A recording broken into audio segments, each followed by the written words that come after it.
Yes, आपले 2 दिवसापूर्वीच काय झालेले आहे, 16 जूनला UPSCचा अटेम्प्ट झालेला आहे आणि त्यामध्ये बरेचसे क्वेश्चन्स आपल्या महाकोर्समधून सुद्धा तुम्ही आलेले बघितले असतील. तर सरांनी पॉलिटी आणि जॉग्रफीचं सेक्शन कव्हर केलेलं आहे. उर्वरित जो सेक्शन आहे त्यापैकी काही क्वेश्चन्स आपण आज बघणार आहोत. मी स्पेशली एन्व्हायरमेंट आणि इकॉनॉमिक्सचे क्वेश्चन आज कंटिन्यू करणार आहे. ओके, जे मोस्ट ऑफ द आपल्या सेशन्समधून कव्हर झालेले असतील किंवा काही नसतीलही, तेही आपल्याला लॉजिकली कसे सॉल्व करता येतात ते पाहायचे. कारण सगळ्यात महत्त्वाची गोष्ट असते when it comes to environment किंवा इकॉनॉमिक्स, तो जो दोन्हीही सेक्शन्स आहेत ना ते पूर्णपणे काय आहेत, डायनॅमिक आहेत. त्याच्यामध्ये आपण म्हणू शकत नाही की जशाच्या तशा स्टेटमेंट फार आलेले आहेत. 3-4 क्वेश्चन तुम्हाला दिसतील जे बेसिकमधून NCERT-मधून कव्हर होताना दिसतील किंवा ज्यांचा बॅकग्राऊंड तुम्हाला डेफिनेटली माहीत आहे.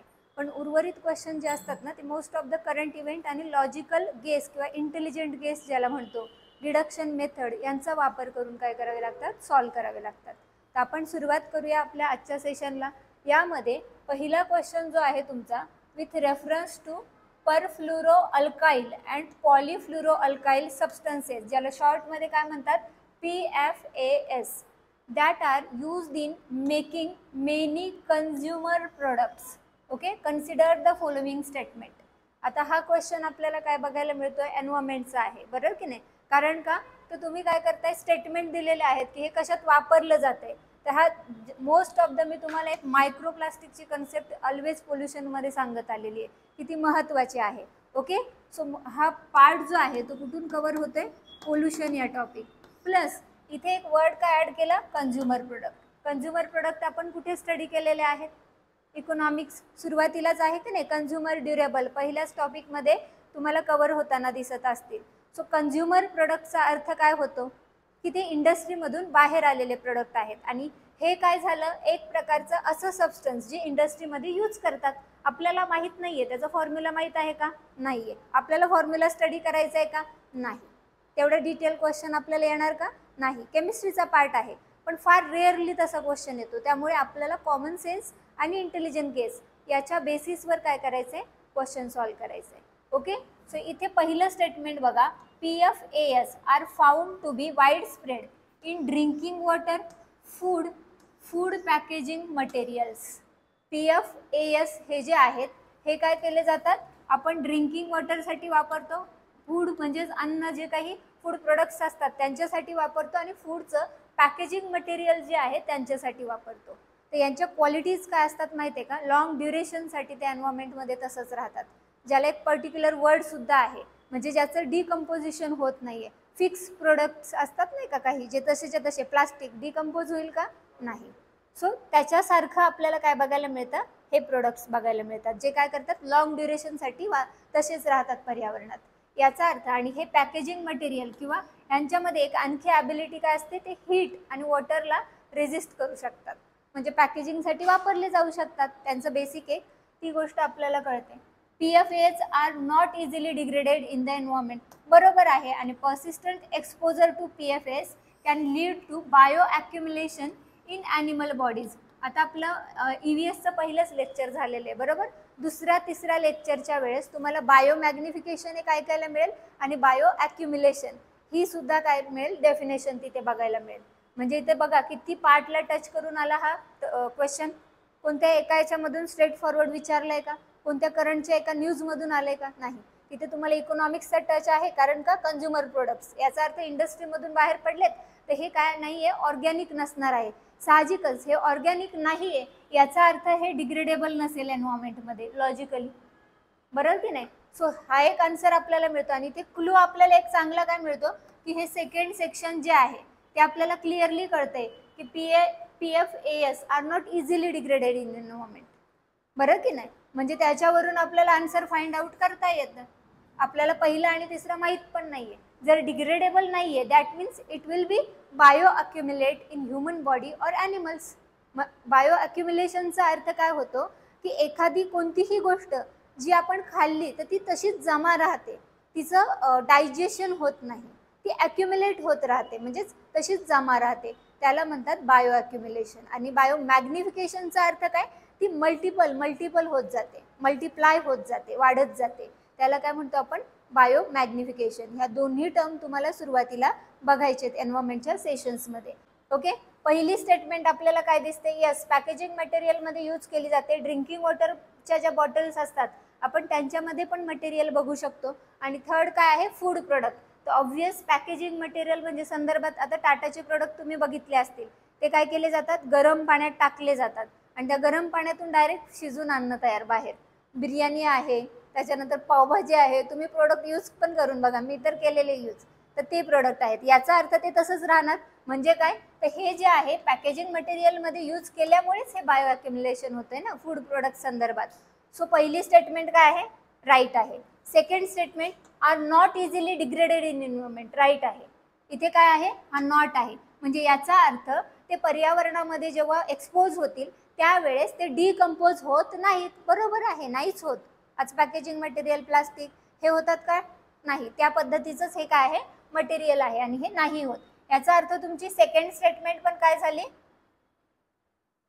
बरोबर आली, करेक्ट आली. ओके, त्याच्यानंतर तिसरी statement, persistent exposure to PFAS can lead to bioaccumulation. Yes, it will be bioaccumulated in human bodies और ॲनिमल्स. सो तिन्ही स्टेटमेंट काय आहेत तुमच्या, करेक्ट आहेत. ओके, आणि हा गेस लावण्यासाठी आता UPSC काय करते माहिती आहे का, प्रत्येक क्वेश्चनला मी सांगणार आहे की कसा कॉमन सेन्स यूज करायचा.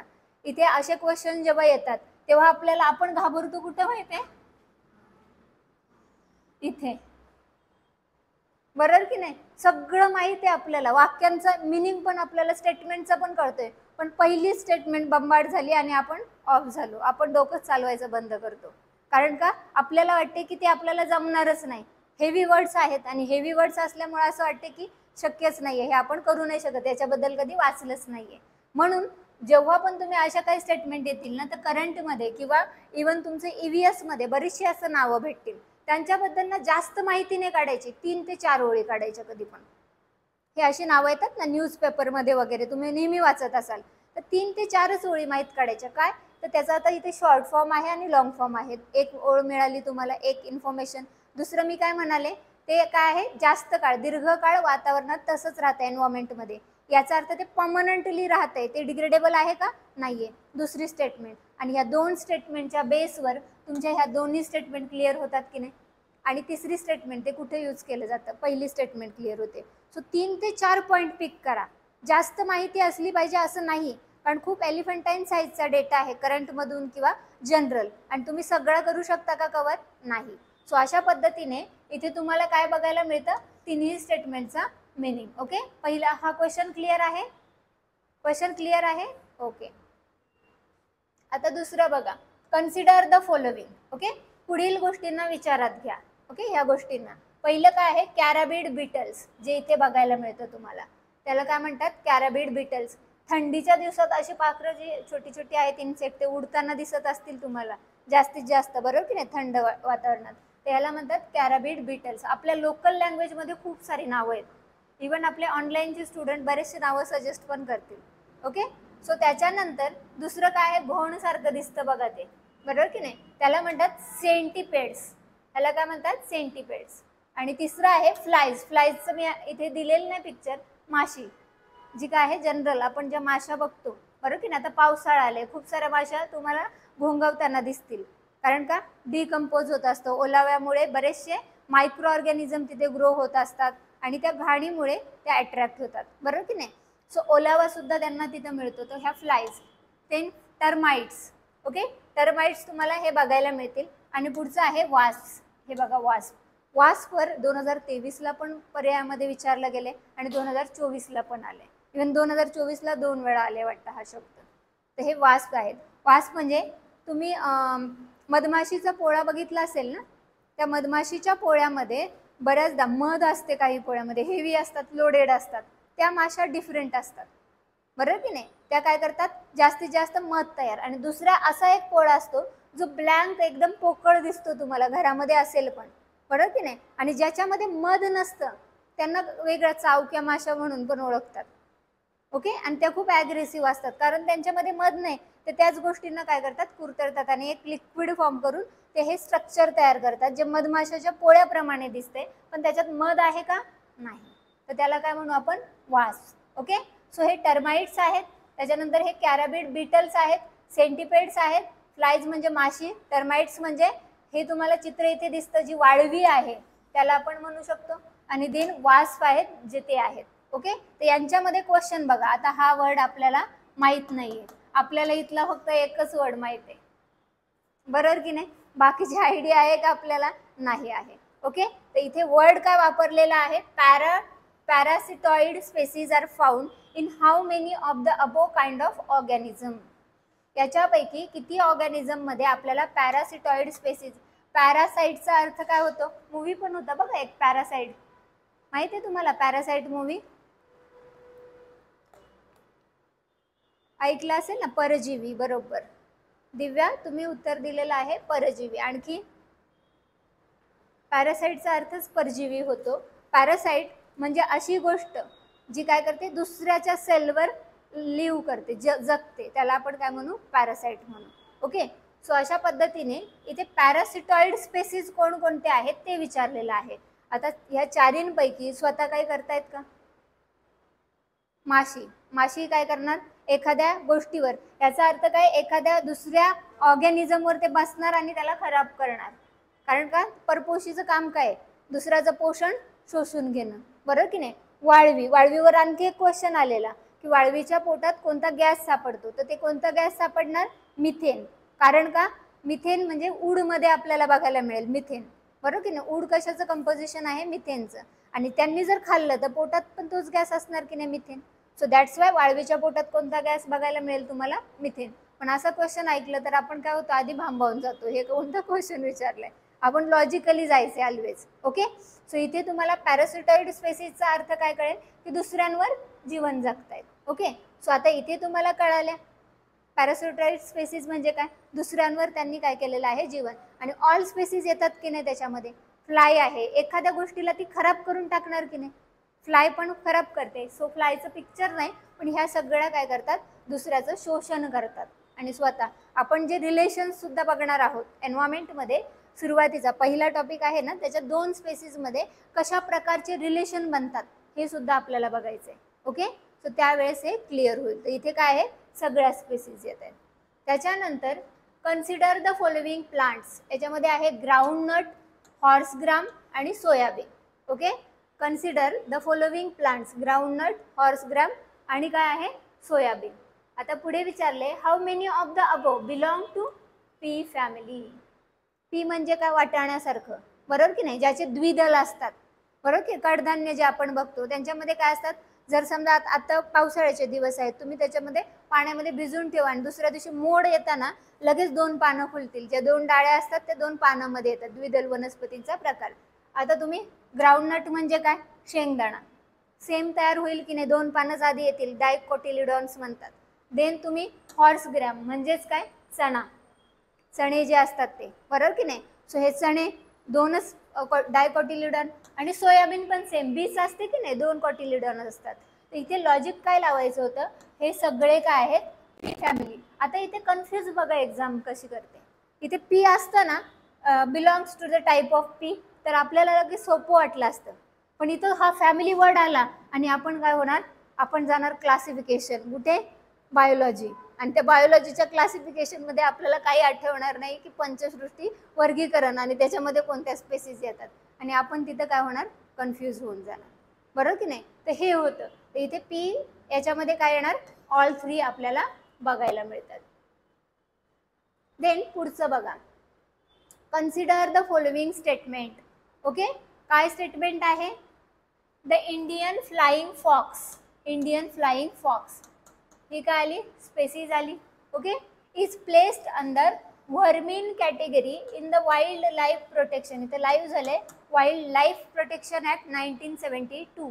हा 86ला पुन्हा आपल्याला काय बघायला मिळतो? अमेंड झालेला पण बघायला मिळतो. म्हणजे याच्यामध्ये काय केलेलं आहे? अशा काही प्रजाती ज्यांचं काय करायचं आहे आपल्याला? संरक्षण, त्यांना काय केलेलं आहे? कॅटेगराईज. जसं साईट्सची पण तुम्हाला लिस्ट बघायला मिळेल, IUCNची पण लिस्ट बघायला मिळेल. प्रत्येकाने आपापल्या पद्धतीप्रमाणे लिस्ट केलेले आहेत. ओके, आणि या लिस्टमध्ये काय केलेले आहेत? प्रजाती दिलेल्या आहेत की कोणत्या प्रजाती कोणत्या कॅटेगरीमध्ये येतात. मग त्यांची संख्या काय आहे त्याच्यावरून असेल, बरोबर की नाही? त्यांचं एक्सटेन्शन म्हणजे त्या किती कमी झाल्यात त्याच्यावरून असणार. तर अशा पद्धतीने इथे वाईल्ड लाईफ प्रोटेक्शन ॲक्ट 1972 याच्या according the Indian flying fox vermin कॅटेगरीमध्ये ॲड केलेलं आहे असं म्हणणं आहे. ओके. त्याच्यानंतर दुसरं स्टेटमेंट आहे the Indian flying fox feeds on the blood of other animals. हे काय करतात, दुसऱ्या ॲनिमलच्या ब्लडवर जगतात असं म्हटलेलं आहे. ओके. आता फ्लाइंग फॉक्सची इमेज इथे बघा, ही काय आहे, हा फ्लाइंग फॉक्स आहे. ओके. वटवाघुळाप्रमाणे आहे की नाही, तो एक प्रकारे उलटा लटकलेला आपल्याला बघायला मिळतोय. आता हा जो फ्लाइंग फॉक्स आहे ना, याच्यामध्ये स्टेटमेंट काय विचारले, which one of the following is correct in respect of the above statement. ह्या 4 स्टेटमेंटपैकी कोणती करेक्ट आहे. आता आपल्याला एक कळतं की हे जे फ्लाइंग फॉक्स आहेत ना, शेतकरी यांच्यानी बेजार झालेले, कारण का हे फ्रुट्सला वगैरे खातात आणि खराब करून टाकतात, त्याच्यामुळे शेतकरी काय होतात, बेजार होतात. याचा अर्थ इथं ब्लडचा संबंध आला का, फ्रूटचा संबंध ब्लडशी काय आहे का, काहीच नाही, बरोबर की नाही. सो इथे आपल्याला सेकंड स्टेटमेंट काय आहे, रॉंग आहे. सो सेकंड स्टेटमेंट जी आहे ती इनकरेक्ट असलेली आपल्याला कोणतं बघायला मिळतं, इथे ऑप्शन आहे स्टेटमेंट 1 इज करेक्ट आणि स्टेटमेंट 2 इज इनकरेक्ट. बरोबर. अगेन आपल्याला दुसऱ्याचं एक्सप्लेनेशन मिळतंय का, नाही, डज नॉट एक्सप्लेन स्टेटमेंट 1, बरोबर की नाही. कारण स्टेटमेंट 1 ला एक्सप्लेन करायचं तर दुसऱ्या वाक्यामध्ये काय पाहिजेत होतं, ते फ्रूट खातं, त्यांच्या संदर्भात काहीतरी स्टेटमेंट पाहिजेत होती आणि ती आहे का, नाहीये. तर हे आपल्याला इथे काय दिसेल, स्टेटमेंट रॉंग. बरोबर. आता ऑप्शन किती राहिले आपल्याकडे, 2 ऑप्शन. आपल्याला माहित आहे वाईल्ड लाईफ प्रोटेक्शन ऍक्ट मध्ये त्याला इन्क्लूड केलेलं आहे. बरोबर. म्हणजे स्टेटमेंट 1 ही काय बघायला मिळते इथे बघा, बोथ स्टेटमेंट 1 and 2 करेक्ट नाही. आपल्याला आन्सर काय मिळालं, सी. बरोबर की नाही. ऑप्शन काय मिळाला, सी. कधी पण लक्षात घ्या, जेव्हा क्वेश्चन समोर बंबार्ड केला जाईल त्यावेळेस डोंट गेट कन्फ्युज्ड, घाबरू नका. अनोळखी पेपर येतो इकॉनॉमिक्स आणि ईव्हीएसचा, कम्प्लिटली अनोळखी सेक्शन कधी कधी वाटतं आपल्याला, आणि त्यांचं लॉजिक जर बघायला गेलं तर आता तुम्ही बघताय की काहीच नाही आहे त्याच्यामागं, कॉमन सेन्स आहे फक्त, म्हणजे असे क्वेश्चन्स येतात. सो इथे कधीच घाबरून जायचं नाही. जेवढा आपण कोर प्रिपरेशन केलेलं आहे ना, आपल्या बेसिक कन्सेप्ट जेवढ्या क्लिअर केलेल्या आहेत त्या कन्सेप्ट आठवायचा प्रयत्न करायचा. एक तरी शब्द मिळू द्या जे तुम्हाला लिंक करेल, एक पण शब्द असेल तो महत्त्वाचा असेल तुमच्यासाठी, जो काय करेल तुम्हाला सरळ सरळ आन्सरला लिंक करून देईल, आणि तो एक शब्द किंवा ती एक ओळ पूर्ण आन्सर तुमचं काढून घेईल. त्यामुळं इंटेलिजंट गेसवरच सॉल्व करायचे.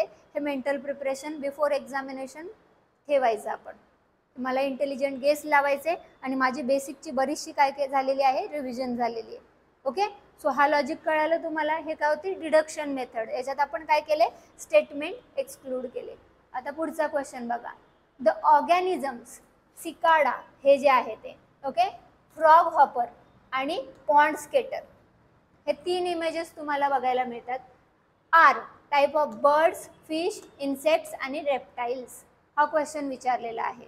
तुम्हाला काय वाटतं, तिन्ही इन्सेक्ट्स बघायला मिळतात की नाही, कारण याच्यामध्ये तुम्ही हा लार्वीपासून बनलेलं एक, लार्वी म्हणजे काय, एक बेसिक असतं, त्याला नंतर तो इव्हॉल्व होत जातो, बरोबर की नाही. सो हा एक लार्वीपासून बनलेला जीव आहे. दुसरे पण तुम्हाला बघायला मिळतात, ते इथे लगेच आन्सर मिळत आहे, इन्सेक्ट्स. त्याच्यानंतर कन्सिडर द फॉलोइंग स्टेटमेंट. आपण तरी पण एकदा आन्सर पण बघायचे का, आणि हे मी माझे रँडम डायरेक्ट घेते.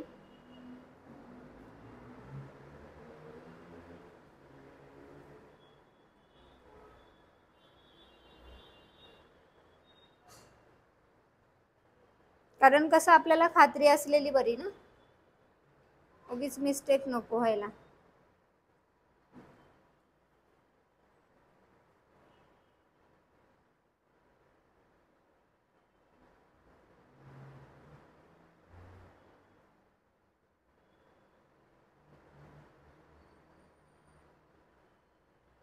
ओके, आपण सेट ए बघितलेला आहे.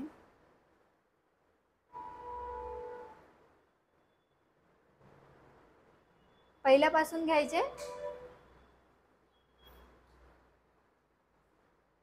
अरे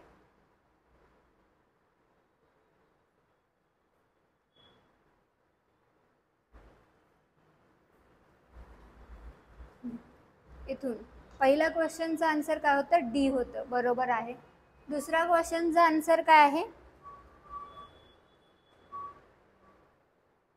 एक मिनिट, हा क्वेश्चन पुन्हा एकदा घेऊ होता. तिसऱ्या क्वेश्चनचा आन्सर आहे तुमचं, एक मिनिट हा, आपण सेट कोणता घेतलाय ना ते पण मला एकदा बघू द्या, कारण गोंधळ नको व्हायला पुन्हा.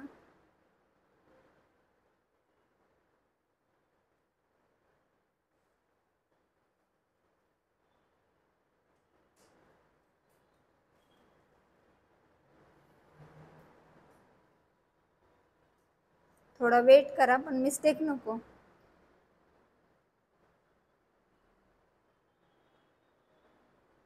बरेचसे क्वेश्चन तर खूप सोपे आलेले आहेत, पण माहित नाही ना कुठे काय लॉजिक लागतो. ओकेच,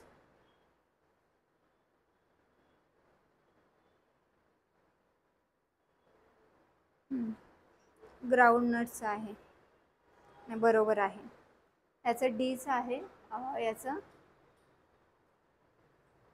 देन पुढचा क्वेश्चन होता ग्राउंड नटवाला, त्याचं सुद्धा सीच आहे. त्याच्यानंतर फ्लाइंग फॉक्सचं स्टेटमेंट होतं, बरोबर. स्टेटमेंट 1 करेक्ट आहे, स्टेटमेंट 2 रॉंग आहे. ओके, त्याच्यानंतर सिक्काडावाला क्वेश्चन होतं. ओके, हा क्वेश्चन दिसत नाही. Frog hopper,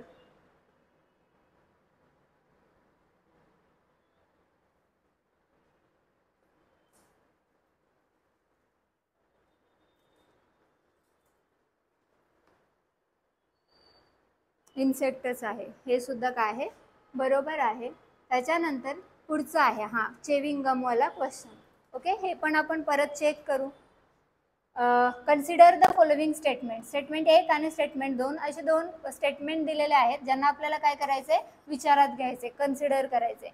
many chewing gums, chewing gum ज्याला म्हणतो, बरोबर की नाही, च्युइंगम जे आपण काय करत असतो, ऑलवेज माउथमध्ये फ्रेशनेससाठी वापरतो. Many chewing gum found in the market are considered as source of environmental pollution. Okay, आता याच्यामध्ये दोन वर्ड कळाले. एक तर चिंगम माहीत आहे, ज्याची स्पेलिंग कदाचित आपण वेगळी बोलत असू किंवा आपल्या जनरल भाषेत चिंगम म्हणतो, म्हणजे चेविंगम असं प्रोनाउन्सिएशन किंवा स्पेलिंग बघा. आणि दुसरं काय म्हटलेलं आहे ते काय आहे, एन्व्हायरमेंटल पोल्युशनचा एक सोर्स आहे. ओके, देन दुसरी स्टेटमेंट बघा, many chewing gums contain plastic as a gum base. पुढे काय म्हटलेलं आहे, याच्यामध्ये गम बेस म्हणून काय असतं, प्लास्टिक. संपतं का ते? जे आपण चिंगम टाकलं तोंडामध्ये, तुम्ही 1 तास चघळा, तुम्ही 2 तास चघळा, इवन ते खूप बॅड असतं, कारण जास्त वेळ चघळलं तर तुम्ही डिहायड्रेट होता. ओके, कारण लाळ सलायवा सतत काय होते असते, बाहेर पडत असते, आणि ती तुम्ही काय करता, गिळता. पण त्याच्यामुळे तुमच्या बॉडीमध्ये काय होतं, डिहायड्रेशनची समस्या येऊ शकते. ओके, आणि दुसरं म्हणजे इथे तुम्हाला प्रॉब्लेम सुद्धा होऊ शकतो जबड्याला, कंटिन्युअस ते काय करताय तुम्ही, चेव करताय तर. ओके, चावताय तर. आता याच्यामध्ये काय पहिलं वाक्य म्हटलं, जर ते कम्प्लिटली संपत नाही आणि आपण कुठेतरी फेकून द्या, ते तसंच दिसतं की नाही कितीतरी दिवसानंतर, तर ते काय आहे, yes, that is the environmental pollution, source of environmental pollution असतं ते. कारण ते एक प्रकारे काय झालं, प्लास्टिक सारखं मटेरियल, जे काय होत नाहीये, पूर्णतः संपत नाहीये, म्हणजे हे प्लास्टिक सारखं मटेरियल झालं. आणि स्टेटमेंट 2 आहे, many chewing gums contain plastic as a gum base. Yes, जे पॉलिविनाइल प्लास्टिक्स असतात ना, ते प्लास्टिक्स त्याच्यामध्ये वापरले जातात. हालाकी ते एवढं हार्ड प्लास्टिक असतं तसं नाही टाकणार, पण ते काय असतं, type of one of plastic, आणि त्याच्यामुळे त्या चांगलं असेल का बॉडीला आणि एन्व्हायरमेंटला, नाही. तर असे जे प्रोडक्ट्स असतात ते कधी पण काय केले पाहिजेत, एकतर आपण यूजच नाही केले पाहिजेत, कारण याच्यामध्ये फ्लेवरिंग एजंट असतात, याच्यामध्ये शुगर कोटिंग, गोड लागतं तुम्हाला, शुगर असते, म्हणजे कार्ब्स असतात. याच्यामध्ये आणखी काय असतं, एक प्रकारचं प्रिझर्वेटिव्ह काही प्रमाणात असू शकतात, आणि दुसरंच याच्यामध्ये काय असू शकतं, कलरिंग एजंट, कारण वेगवेगळ्या चिंगमचा वेगवेगळा कलर असतो की नाही, आणि हे जर वेगवेगळा कलर आहे, याचा अर्थ हे जे कलर्स असतात ना, ते कार्सिनोजेनिक असतात आपल्या बॉडीमध्ये गेल्यानंतर. कार्सिनोजेनिकचा अर्थ काय होतो, cancer producing agent, that is called carcinogenic, म्हणजे याच्यामुळे कॅन्सरसुद्धा होऊ शकतो. तर लहान मुलांना आपण जे फूड प्रोडक्ट देतो ते दिले नाही पाहिजेत, आणि असे प्रोडक्ट तर अजिबातच नाही. विचार करा, आज पाण्याची बॉटल जर आपण परचेस केली तर पाण्याच्या बॉटलला एक्सपायरी डेट लिहिलेली असते, बघितली असेल की नाही, तुम्ही प्रत्येकाने पाहिली असेल. ती एक्सपायरी डेट कशाची असते नेमकं, त्या बॉटलची असते की पाण्याची असते, बॉटलची, बरोबर की नाही. तुम्ही काय करा, हे प्लास्टिक किती दिवस तुम्ही ठेवू शकता पाणी त्याच्यात. आणि आपण काय करतो, बरेचसे ग्रामीण भागामध्ये ती बॉटल कधी कधी विकत घेतलेली असेल तर ती संपून झाल्यानंतर परत तीच कॅरी करतो, कारण का ती क्लीन दिसते, नीट दिसते, आणि म्हणून आपण ती यूज करतो. तर ती खूपच जास्त हार्मफुल आहे. त्याच्यामधून मायक्रोप्लास्टिक बाहेर पडत असतं आणि ते मायक्रोप्लास्टिक आपल्या बॉडीमध्ये जाऊ शकतं वेन आपण पाणी पिलोत पुन्हा त्याच्यातलं तर. म्हणून एक्सपायरी डेट, एकदा पाणी बॉटल वापरलीत फेकून द्या. प्लास्टिकच्या बॉटल अवॉइड करा, मेटलच्या बॉटल यूज करा, नाहीतर ग्लासची बॉटल यूज करा. ओके. सो प्लास्टिक बॉटल तुम्ही काय केले पाहिजेत, कम्प्लिटली अवॉइड केले पाहिजेत. आणि मायक्रोप्लास्टिकची कन्सेप्ट जी आहे ना, कंटिन्युअसली मी खूप वेळा बोललेली पण आहे सेशनमध्ये आणि दिसते पण ती कंटिन्युअसली. सो त्याच्यावर जर काही होतं आहे ना इंटरनॅशनली, एखादी ट्रीटी म्हणा किंवा काही बेसिकवर, तर येऊ शकतात तसे क्वेश्चन. काही आता बघा 16-17चे क्वेश्चन तुम्हाला आता दिसतील, असे क्वेश्चन काय होतात, येतात पुढे. ओके. सो हे आहे काय, एक प्रकारचं मायक्रोप्लास्टिक झालं, हळूहळू जाते, त्याला आपण काय म्हणणार, मायक्रो, छोटं, लहान, सूक्ष्म. हे दिसतं का, नाही. प्लास्टिक खाऊ शकतो का, नाही. डिकम्पोजेबल आहे का, नाही. डायजेस्टिबल आहे का, नाही. सो हे काय झालं, मायक्रोप्लास्टिक. म्हणून कंपनीज काय करतात, यूज करतात एक केमिकल कंपाऊंड म्हणून. ओके. दोन्ही स्टेटमेंट इथं काय दिसतात आपल्याला, बरोबर बघायला मिळतात. आणि statement 1 and statement 2 are correct. आणि दुसरं काय करतं, एक्सप्लेन करतं पहिल्या स्टेटमेंटला. तर कोणता आन्सर मिळेल, बरोबर की नाही. दुसरं एक्सप्लेन करतं की नाही, why it is source of environmental pollution, because it content plastic. असं जर उत्तर मिळालं, कधी पण बघा ह्याच्यामध्ये कन्फ्यूज कुठे होतात माहिती आहे का, मुलं कन्फ्यूज इथं होतच नाही. 90% ऑफ द स्टुडंट कन्फ्यूज होत नाही, ते हे सिलेक्शन करण्यामध्ये कन्फ्यूज राहतात. जर त्यांना तिथला अर्थ कळतोय ना, तर ते कुठे कन्फ्यूज राहतात, हे सिलेक्शन करण्यामध्ये किंवा कोणतं ऑप्शन. कारण इथं काय दिसलं तुम्हाला, स्टेटमेंट 1 अँड 2 दोन्ही करेक्ट आहेत, बरोबर. जर स्टेटमेंट 1 आणि 2 जर दोन्ही करेक्ट आहेत तर both statement 1 and 2 are correct वाला आन्सर येणार, बरोबर. Both statement 1 and 2 are correct, हे येतील का, येत नाही. याचा अर्थ आपण काय करणार, त्यांना डिडक्ट करणार, वगळून टाकणार. ओके. आणि मग इथं काय आलं, both statement 1 and 2 are correct and second explain the statement 1. ओके. आणि दुसऱ्यामध्ये but second does not explain the statement 1, हे इनकरेक्ट आलं. कारण सेकंडनी एक्सप्लेन केलं की नाही, सेकंडनी एक्सप्लेन केलं, हे कसं ओळखायचं, आपण दुसऱ्या स्टेटमेंटला, आता इथं पहिला स्टेटमेंट काय, अर्धवाक्य जाऊ द्या, it is source of environmental pollution, असं क्वेश्चन आहे समजा, is it source of environmental pollution, तर तुमचं उत्तर काय निघेल, येस. क्वेश्चन मार्क द्यायचा पुढे, येस. येस का, तर त्याचं उत्तर इथून मिळालं पाहिजे तुम्हाला. दॅट इज कॉल्ड की सेकंड स्टेटमेंट काय करते, पहिल्या स्टेटमेंटला एक्सप्लेन करते. तुम्ही उत्तर काय दिलं, येस. येस का, कारण इथे काय आहे, प्लास्टिक काय वापरले, गम बेस म्हणून वापरले. ओके. क्लिअर होतं. सो ही आन्सर तुम्हाला मिळून जातं. पुढे बघा, कन्सिडर द फॉलोविंग पेयर्स. एक आहे कंट्री दिलेले आहेत आणि animal found in its natural habitat. हे पहिलं आहे ते इंद्री, एल्क आणि बोनोबो. ऑब्झर्व करा. ओके. त्याच्यामध्ये पहिलं आहे ब्राझील. ब्राझीलमध्ये इंद्री, हा फॅक्च्युअल क्वेश्चन होता पण आपण लॉजिक लावायला डिफिकल्ट जाईल. याच्यासाठी काहीतरी आपल्याला काय पाहिजे, बॅकग्राऊंड पाहिजे, वाचन पाहिजे, तर असे क्वेश्चन अटेम्प्ट करा, बरोबर की नाही. मग काहींना काय माहीत असतं, एखाद्या तिघांपैकी एखादी माहीत असते, मला सुद्धा माहीत नाही. ओके. सो तुम्हाला तिघांपैकी काय असेल, एखादं माहीत असेल, मग तुम्ही लॉजिक कशाच्या बेसवर लावाल, ऑप्शन्सच्या. तर आपण हा क्वेश्चन चेक करू.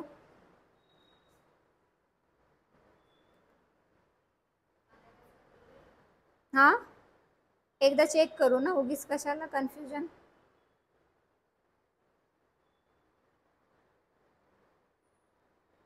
कारण मला याची आयडिया नाही आहे. हा क्वेश्चन काय आलेला आहे, आता बघा बेसिकमध्ये पहिल्या लेक्चरमध्ये तुम्हाला काय मिळतं याची आयडिया. इथे दोन गोष्टी दिल्यात, एक तर काय कंट्री म्हणजे कंट्री देश कुठे आहे, लोकेशन, आणि पुढे काय दिलेलं आहे, animal found in its natural habitat. एक मिनिट हा, तुमचा व्हॉइस मला येत नाही, काय बोलताय. ऑनलाईन? ओके, आपण पुढे जाऊयात. इथे आपल्याला कोणत्या दोन गोष्टी कळतात? एक तर देश विचारलेला आहे आणि दुसऱ्यामध्ये काय सांगितलेलं आहे? Animal found in natural habitat, in its natural habitat. हॅबिटॅटचा अर्थ काय? हॅबिटॅटचा अर्थ काय? त्यांचं राहण्याचं ठिकाण. राहण्याचं ठिकाण म्हणजे दॅट इज कॉल्ड ॲड्रेस. आपण पहिल्या कन्सेप्टमध्ये आता बघत जाणार आहोत. सिलेबसमध्ये तुम्ही वर्ड ऐकला असेल, बरं की नाही? निश आणि हॅबिटॅट दोन्ही काय आहेत? एक प्रोफेशन, तर दुसरं काय आहे? ॲड्रेस आहे. आणि ती स्टेटमेंट तुम्हाला नक्कीच युटिलाइज करता येईल. आता इथे नॅचरल हॅबिटॅटचा अर्थ काय? त्यांचं नैसर्गिकरित्या तेच काय आहे? राहण्याचं ठिकाण आहे. ओके, त्याला काय म्हणतात? Natural habitat. जसं इंडेमिक स्पेसीज असतात, त्या स्पेसीज जिथं समजा आता वेस्टर्न घाटमध्ये इंडेमिक असेल ना, वेस्टर्न घाट कोणता? हा असा आपला भारत, बरोबर. हा काय आहे? वेस्टर्न घाट. आणि हा काय आहे? ईस्टर्न घाट. दोन घाट बघायला मिळतात. सो या वेस्टर्न घाटमध्ये ज्या काही स्पीसीज असतील ना, त्या तिथंच असणं, त्या पूर्ण भारतात कुठेच बघायला नाही मिळणार. त्यांना काय म्हणतो आपण? Endemic species. ओके, सो ह्या इंडेमिक स्पेसीज इथे ऑनलाईन कुणाचं माईक चालू आहे?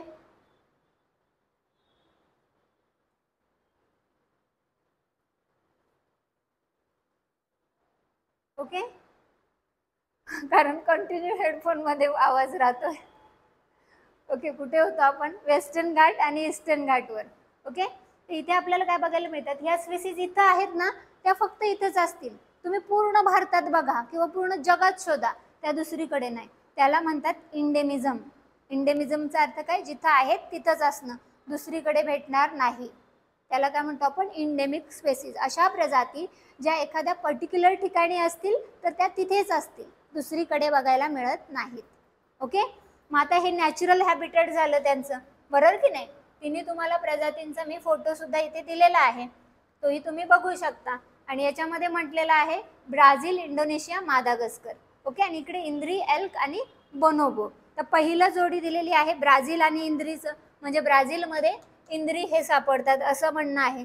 दुसरं आहे एल्कचं, इंडोनेशिया एल्क, आणि तिसरं आहे मादागास्कर, बोनोबो. आता बघा, इंद्री जे आहे ते स्लेंडर आहे. Long limb primate found in forest in Madagascar. म्हणजे हे पहिलं कुठं भेटते? मादागास्कर. याचा अर्थ पहिली आणि तिसरी हे जुळतायत का जोड्या? नाही. याचा अर्थ ह्या दोन्ही ऑप्शन काय झाले? Cut. How many of the pairs given above are correctly match? Correct match होत आहेत का? पहिलं आणि दुसरं नाही मिळालं तर, बरं की नाही? नाही होत. याचा अर्थ सेकंडच एक राहिली. ओके, आणि सेकंडमध्ये काय दिले? इंडोनेशिया आणि एल्क. ओके, एल्क जे आहे ते आपल्याला बघायला मिळतं सेंट्रल एशियामध्ये, नॉर्थ अमेरिकामध्ये. ओके, तर याचा अर्थ सेकंड स्टेटमेंट पण इथे काय बघायला मिळेल तुम्हाला? नाही, बरोबर की नाही? राईट येतं का?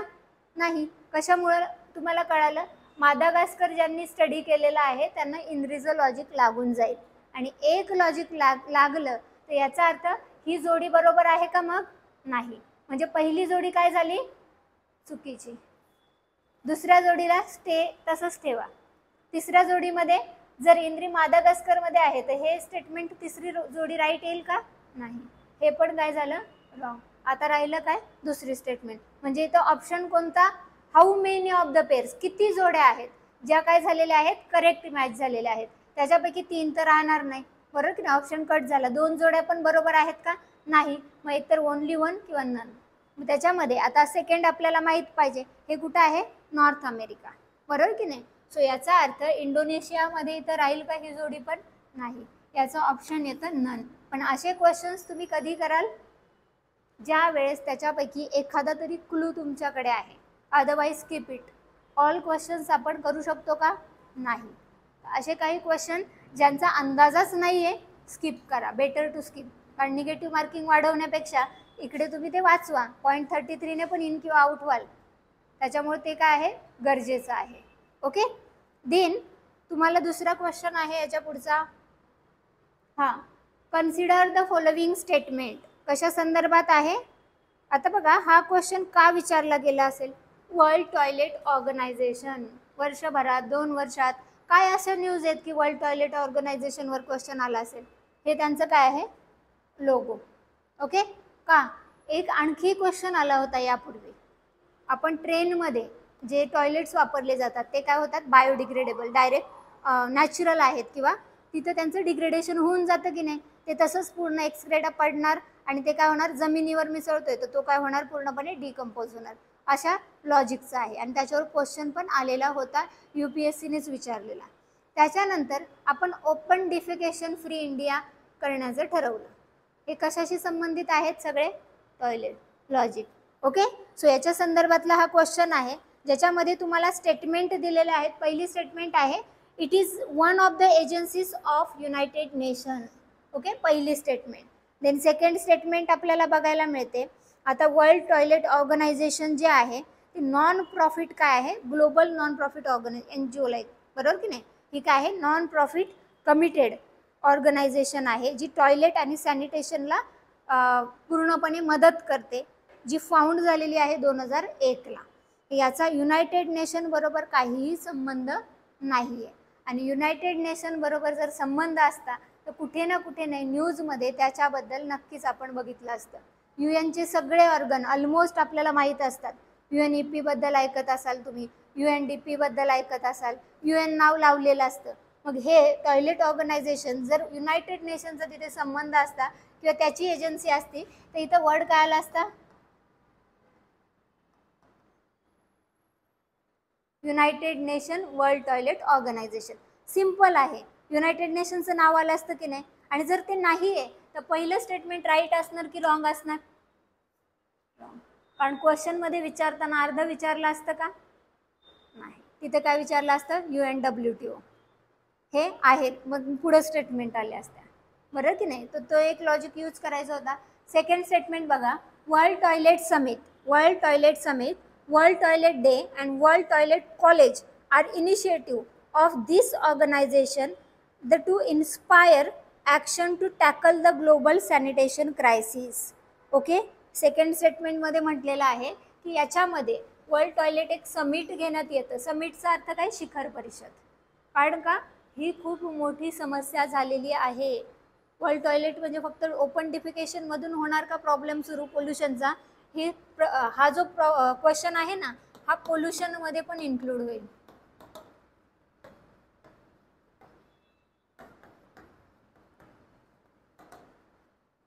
वॉटर पोल्युशन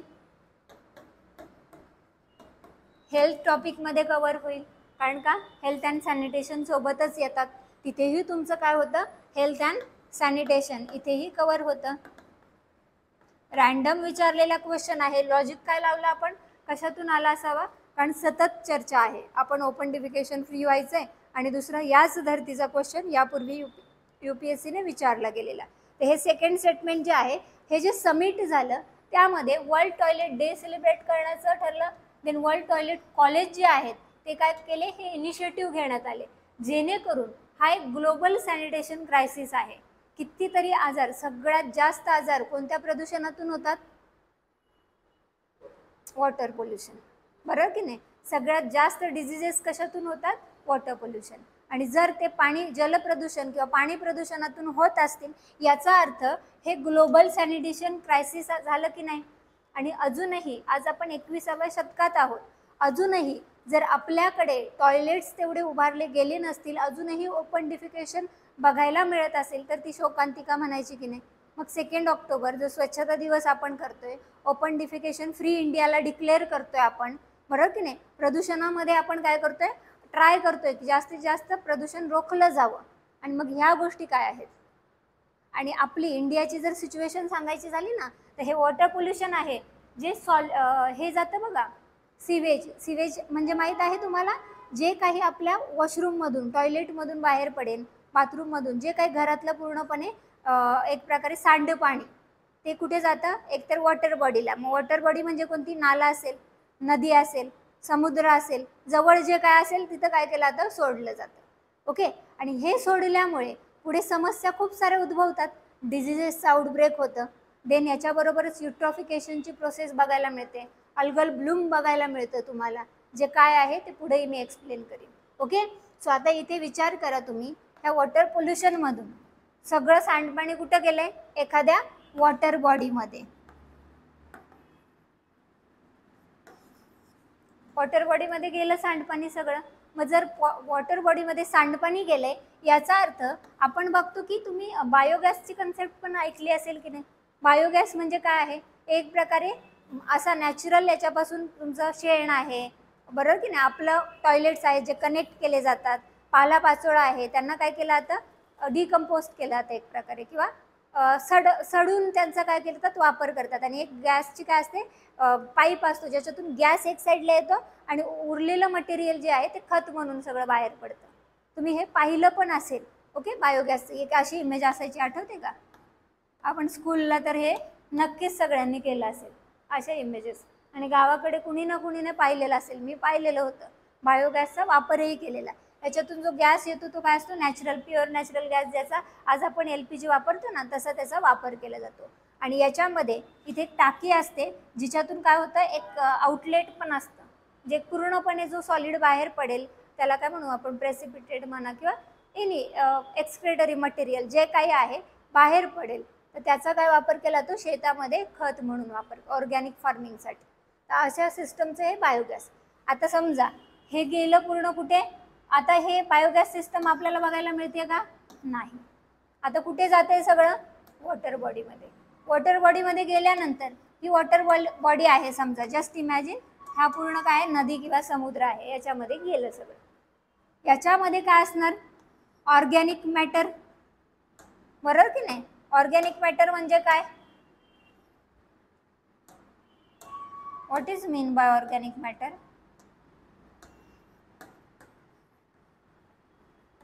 याच्यामध्ये काय असणार, ऑर्गॅनिक मॅटर, बरोबर. आणि हे ऑर्गॅनिक मॅटर जे आहे त्याचा अर्थ काय, ते डिकम्पोज होणार.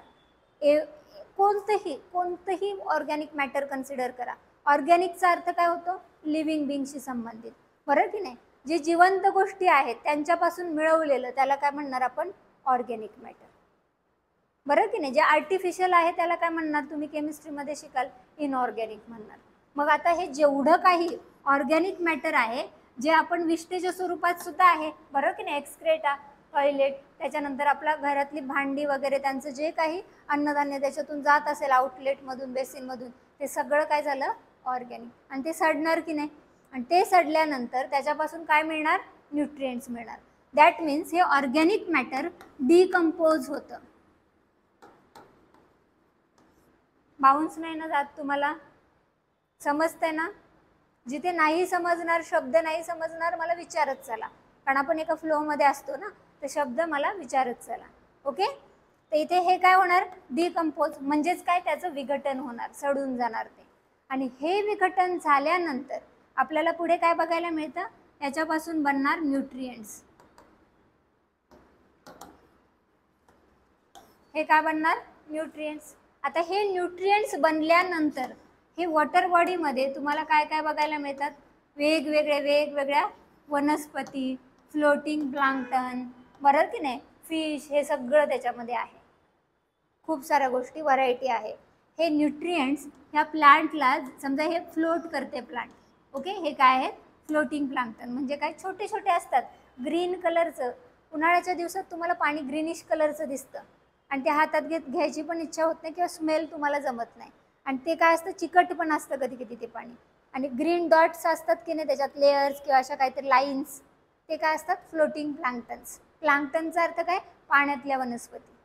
आणि ते पाण्यामध्ये काय करतायत, तरंगत आहेत. दॅट्स वाय त्यांना आपण काय म्हणतो, फ्लोटिंग प्लांक्टन. आणि हे प्लांक्टन्स असतात ना, त्यांना न्यूट्रिएंट मिळाले, खत मिळाले, एक प्रकारचं खत. कुठून मिळालं, अशा पद्धतीने. आता हे खत मिळाल्यानंतर हे न्यूट्रिएंट्स काय करणार, त्यांना खत देत आहेत, तर ते ग्रो करणार की नाही प्लांट, कारण वरून त्यांना काय मिळते, सनलाईट. इकडनं काय मिळायला लागले, मिनरल्स.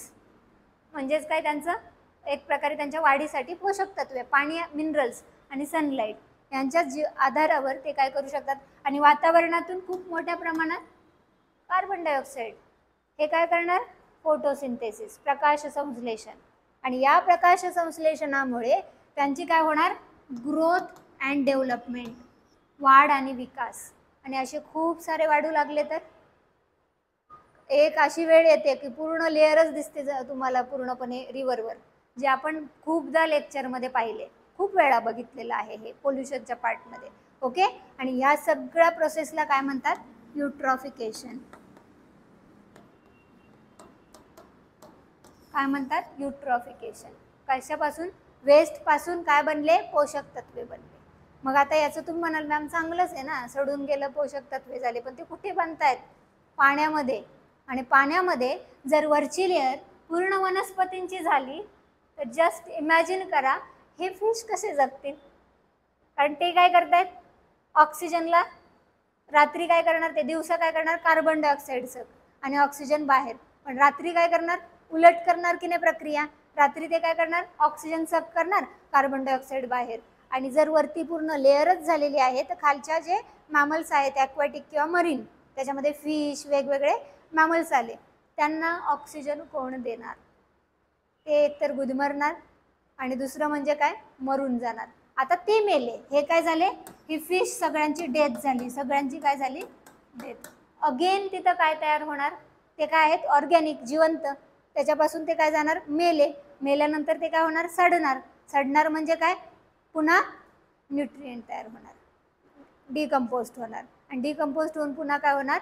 न्यूट्रिएंट तयार, पोषण तत्व. आणि परत पोषण तत्व झाल्यामुळे इथे आणखी दाट ग्रोथ दिसेल तुम्हाला. वरती पूर्णपणे काय दिसेल? लेअर. आणि ही लेअर जेव्हा पूर्ण अशी वाढते त्याच्यावर पिंक किंवा अशी लव्हेंडर कलरची फुलं येतात. त्या फुलं येणं म्हणजे काय? ब्लूम. ब्लूम म्हणतो की नाही आपण शब्द? सो ती काय झाली? कोणती ब्लूम? Algal Bloom. ती काय आहे? Algal Bloom.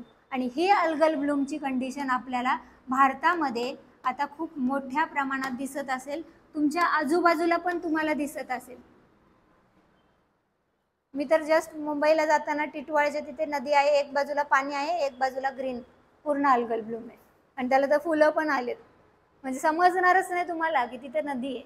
दुसरी उल्हास नदीचं एक उदाहरण दिलं तर, जे मी प्रॅक्टिकली बघितलेलं. सो हे काय झालं? अल्गल ब्लूमची समस्या. पुन्हा बॅक टू द टॉपिक आपण येऊयात.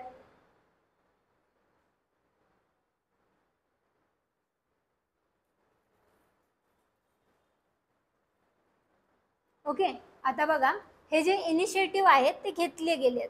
हे स्टेटमेंट काय आहे? राईट आपल्याला बघायला मिळतात की वर्ल्ड टॉयलेट कॉलेज वगैरे हे जे इनिशिएटिव्ह आहेत ना, हे घेतले गेलेत. तिसरी स्टेटमेंट काय आहे? The main focus of its function is to grant funds to the least developed countries and developing countries to achieve the end of open defecation. Okay, आता तिसरं स्टेटमेंट काय म्हटलंय? The main focus of its function. पुढे काय म्हटलंय? To grant funds. Fund grant करणं कुणाला? Least develop. आणि दुसरं कोणतं? Developing countries. मला लीस्ट डेव्हलप आणि डेव्हलपिंग सांगा बरं. काय जे काय माहिती असेल तुम्हाला ती सांगा.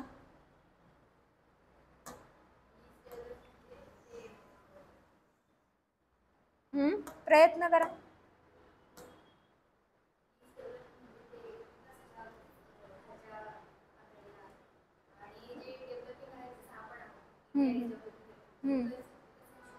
बरोबर.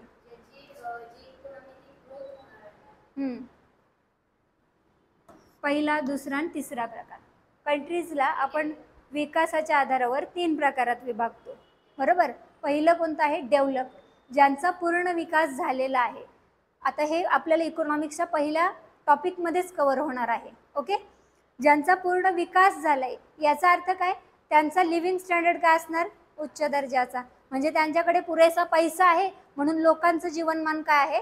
चांगलं आहे. सिंपल भाषेत एकदम लक्षात ठेवा. बरोबर. दुसऱ्या कंट्रीज काय आहेत? ज्या विकास करतायत, ग्रोविंग आहेत, पण विकास झालाय का? नाही. ईडी दॅट मीन्स काय? डेव्हलप. ओके, डेव्हलप ईडी लावतो आपण, म्हणजे पूर्ण झाली एखादी क्रिया. इथं काय असणार? डेव्हलपिंग, ING, म्हणजे प्रक्रिया काय आहे? चालू आहे. आणि लिस्ट डेव्हलप याचा अर्थ हे दोघांमध्ये येत आहेत का? नाही. यांचा विकास कसा आहे? खूपच कमी आहे. लिस्ट डेव्हलप ईडी येतं इथे पण. ओके, यांचा विकास नाही. आता ईडी म्हणजे फुल स्टॉप. तर आता इथे दुसरा पहिला प्रकार तर कळाला. लिव्हिंग स्टँडर्ड इथल्या लोकांचा काय असेल? जास्त. लिव्हिंग स्टँडर्ड चांगला असेल, उंचावलेला असेल. दुसऱ्या प्रकारात डेव्हलपिंगमध्ये काय बघायला मिळतं की पॉप्युलेशन मोठी, ॲग्रिकल्चरचं महत्त्व जास्त किंवा जास्त लोकसंख्या त्याच्यात गुंतलेली, मग अशा देशांना वाट काढणं सोपं जाईल का, त्यांना फंडची गरज पडते. तर हे काय झालं, विकास करत आहेत, विकास पूर्ण झालेला नाही. आणि विकास का पूर्ण झालेला नाही, कारण लोकांच्या बेसिक नीड फुलफिल झाल्यात का, नाही झाल्या.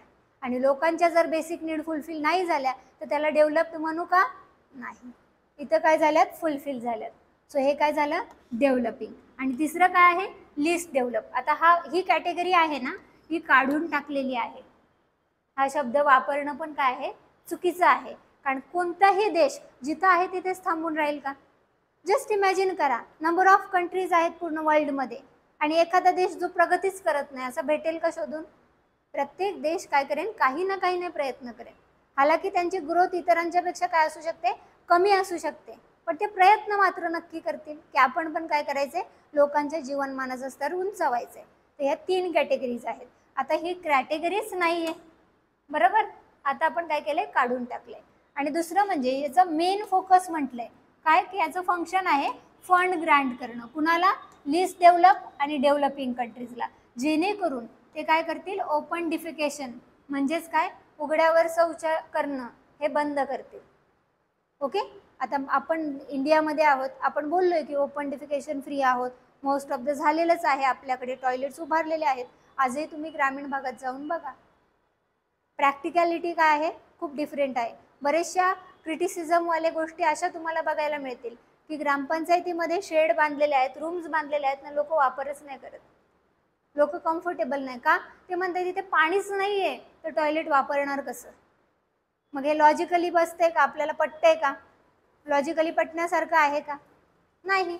जर पाणीच नाही आहे तर तुम्ही टॉयलेट बांधून उपयोग आहे का, नाही. तर आधी पाणी पुरवठ्याची सोय पण तिथे द्यायला पाहिजे, जेणेकरून लोक अवेअर होतील आणि ते यूज करू लागतील. आता मॉडर्नाइज झालेला आहे वर्ल्ड आणि आपण बघतोय की सुधारलेला आहे ग्रामीण भाग, पण पूर्णतः मी म्हणत नाही की ओपन डिफिकेशन आहे, काही प्रमाणात आहे. काही वर्ग मात्र काय झालेला आहे, पूर्णपणे ह्या योजनांचं वगैरे बेनिफिट घेऊन त्यांनी बंद केलेलं आहे. तर हे पहिलं आणि तिसरं स्टेटमेंट सुद्धा इथं काय आहे, चुकीचं आहे, जे आपल्याला बघायला मिळेल. थर्ड स्टेटमेंट सुद्धा काय आहे, इनकरेक्ट आहे, बरोबर. कारण का, तर फंड देण्याची कॅपॅबिलिटी असणार आहे का टॉयलेट ऑर्गनायझेशनची, आणि तिला डेव्हलपिंग आणि डेव्हलप्ड नेशनला जर फंड द्यायचे ती आणणार कुठून. युनायटेड नेशन असतं तर वर्ल्ड बँकचं नाव जोडलं गेलं, IMFचं जोडलं गेले, तर त्यांनी फंड रेज केलेला असतो. यांच्या बाबतीत फंड रेजिंग ऐकले का. जर आता हे बघा, इथे लॉजिक कसं लावायचं होतं, मला पण माहीत नाही ते फंड देतं. माझं लॉजिक काय म्हणतं, जर ओपन डिफिकेशनसाठी अशा कोणत्या ऑर्गनायझेशननी पैसे दिले असते आणि कुणाला, डेव्हलपिंग नेशनला, डेव्हलप्ड लिस्ट डेव्हलप आणि डेव्हलपिंग कंट्रीला, तर डेव्हलपिंगमध्ये तर इंडिया पण आहे ना, आणि इंडियाला फंड मिळाले असते तर त्याची न्यूज तर झालीच असती. मग आपल्याला कळालं असतं की नाही की इंडियाला काय मिळाले, फंड अशा अशा ऑर्गनायझेशनकडून. आणि त्याच्यावरून तिसरं स्टेटमेंट आपल्याला काय करता येते, कारण आपल्या सरकारने योजना आणून केलेलं आहे. फंडिंग कोणी केलेलं आहे, सरकारने. योजने थ्रू केले की नाही, ओपन डिफिकेशन म्हणजे उघड्यावर शौच करणं पूर्णपणे काय केलंय, बंद केले. सो तिसरं स्टेटमेंट काय जातं, रॉंग जातं. आणि राहिलं सेकंड स्टेटमेंट. आता तिसरं स्टेटमेंट रॉंग आहे, पहिलं स्टेटमेंट रॉंग आहे, तिसरं स्टेटमेंट रॉंग आहे. दुसऱ्याबद्दल विचार पण करू नका. माहीत नाही तुम्हाला कॉलेज आहे का, डे केलंय का, इनिशिएटिव्ह घेतलंय का, माहीत आहे का, नाही. पण इथे तिसरं आणि पहिलं स्टेटमेंट जर रॉंग जाते, याचा अर्थ कोणता तरी 4 पैकी एक ऑप्शन असणारच ना, आणि तो ऑप्शन कोणता आहे, सेकंड. ओके, जो सेकंड ओनली. क्लिअर होत आहे, लॉजिक कसं लावायचं कळतंय. एक्झाममध्ये खूप जास्त प्रमाणात काय लागतं तुम्हाला, इंटेलिजंट गेस. क्वेश्चन बघून ऑब्झर्व करा. मी काय बोलले, वोकॅब शब्द इतक्या चांगल्या पद्धतीने वाचा. कन्सेप्ट कुठल्या आहेत या, इकॉनॉमी, बरोबर की नाही. हां, आपल्याला खरं कसं वाटेल माहिती आहे, तुम्हाला हे पण सांगते. तिसरं वाक्य तुम्हाला खरं पण वाटून जाईल. पहिलं तर चलो ठीक आहे, तुम्ही केलं, युनायटेड नेशनचं नावच नाही, याचा अर्थ पहिलं चुकीचं आहे. दुसऱ्याबद्दल तर काय आयडियाच नाही, आपल्या वाचनात आले का, नाही. किंवा लक्षात पण येईल का, कॉमन आहे का दुसरं स्टेटमेंट, नाही. म्हणजे दुसऱ्याला आपण पॉज घेऊ, मग तिसऱ्या स्टेटमेंटवर येऊ. आणि तिसऱ्या स्टेटमेंटला आपलं डोकं कसं झालेलं माहिती आहे का, अरे डेव्हलपिंग आहेत, लिस्ट डेव्हलप आहेत, इथं काय आहे, लिस्ट डेव्हलप, आणि इथं काय आहे डेव्हलपिंग. याचा अर्थ यांना तर पैसे पाहिजेतच असतात ना, बरोबर की नाही, या पैसे पाहिजेत. आणि इथे काय आहे फंड ग्रँट करत आहे, म्हणून आपण राईट करू. आणि मग वाटेल काय आपल्याला, तिसरं स्टेटमेंट राईट आहे आपलं, एकतर आपण हे निवडू नाहीतर हे निवडू. मग 50-50 मध्ये आपण काय राहतो, कन्फ्यूज. आणि मग कोणतं तरी एक टिक करणं आहे, कारण थोडंसं लॉजिक लागतं ना फंडमुळं आणि डेव्हलपिंगमुळं. पण आपण लक्षात काय घ्यायचं, इथे डेव्हलपिंगचं नाव आले तर इंडियाला कन्सिडर करा ना, इकडं तिकडं का जायचं. आणि इंडियाला कन्सिडर केलं तर कळतं ना की योजनेला पैसे नाही मिळाले अशा कोणत्या ऑर्गनायझेशनकडून. तर हे तुम्हाला क्लिअरली काय होतं, उत्तर मिळून जातं. आता तुम्ही UPSCच्या वेबसाईट्स बघाल किंवा कुठे सर्च कराल, खूप डिटेल माहिती येते. आणि माझं म्हणणं आहे डिटेल माहिती घ्या फक्त अंडरस्टँडिंगसाठी, पण लॉजिक आपल्या अभ्यासानुसार लावा. कारण आपल्याला त्या वेबसाईटप्रमाणे तेवढा डिटेल खरंच झालेला असतो का, तेवढे फॅक्ट माहीत असतात का, नाही. तर आपल्याला इंटेलिजंट गेसचा वापर करायचा. ओके, हे क्लिअर आहे. पुढचं, okay, consider the following statement. याच्यामध्ये बघा काय आहे, lions do not have a particular breeding season. ब्रीडिंगचा अर्थ काय, ऑफस्प्रिंग क्रिएट करणं, ऑफस्प्रिंग क्रिएट करणं. उदाहरणार्थ टर्टल्स आहेत, टर्टल्स माहीत आहेत, सी टर्टल्स, ज्यांना काय म्हणू आपण कासव. समुद्रातून एक जर्नी पूर्ण करून ते येतात, कशासाठी, नेस्टिंग. नेस्टिंगचा अर्थ काय, अंडी घालतात, ते उबवतात, बरोबर की नाही. आणि आपल्याकडच्या मोठ्या रिजनमध्ये बघायला मिळतात की नाही, आपला जो कोस्टल पार्ट आहे तिथे बघायला मिळतात तुम्हाला. ऑलवेज तुम्ही त्या न्यूजमध्ये पण ऐकत असाल, बरोबर की नाही. हिंदूला तर नेहमी त्याचे फोटो पण येतो, त्यामुळे ते माइंडमध्ये एकदम फिट बसून जातं. तर हे जे टर्टल्स आहेत ते जे नेस्टिंग करतात त्याला काय म्हटलं तुम्ही, एक प्रकारे ब्रीडिंग म्हणणार. आता इथे काय म्हटले, लायन. लायन म्हणजे कोण, हां, टायगर आणि लायन आठवा, सिंह. ओके, टायगर म्हणजे काय, वाघ, आणि लायन म्हणजे काय, सिंह. आणि सिंहाचा असा काही पर्टिक्युलर सीझन आहे का, ऐकले का कधी, किंवा असू शकतो का. ते आपल्या प्रकारे काय आहे, एक प्राणी आहे, बरोबर की नाही. आणि यांचं जो काही ऑफस्प्रिंग क्रिएट करणं म्हणजे काय, त्यांची मुलं तयार करणं, याच्यासाठी कोणत्या सीझनमध्ये नाही करत ते, बरोबर की नाही. ते काय होणार, कन्सिव्ह करणार, सेम जसं गाय वगैरे कन्सिव्ह करते त्या पद्धतीने ते एक ॲनिमल आहे, आणि ते काय करणार, कन्सिव्ह करणार.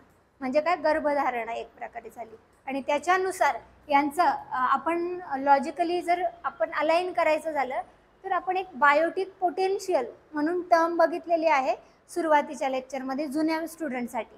आणि नवीन स्टुडंट तुम्ही लक्षात घ्या, बायोटिक पोटेन्शियलचा अर्थ की एका कोणत्या म्हणजे किती ड्युरेशनमध्ये एखादा लिव्हिंग बिंग म्हणजे कोण, सजीव, ऑफस्प्रिंग किती क्रिएट करू शकतो, त्याला काय म्हणतात, बायोटिक पोटेन्शियल. सगळ्यात जास्त कोणते सजीव आहेत जे जास्त ऑफस्प्रिंग क्रिएट करतील,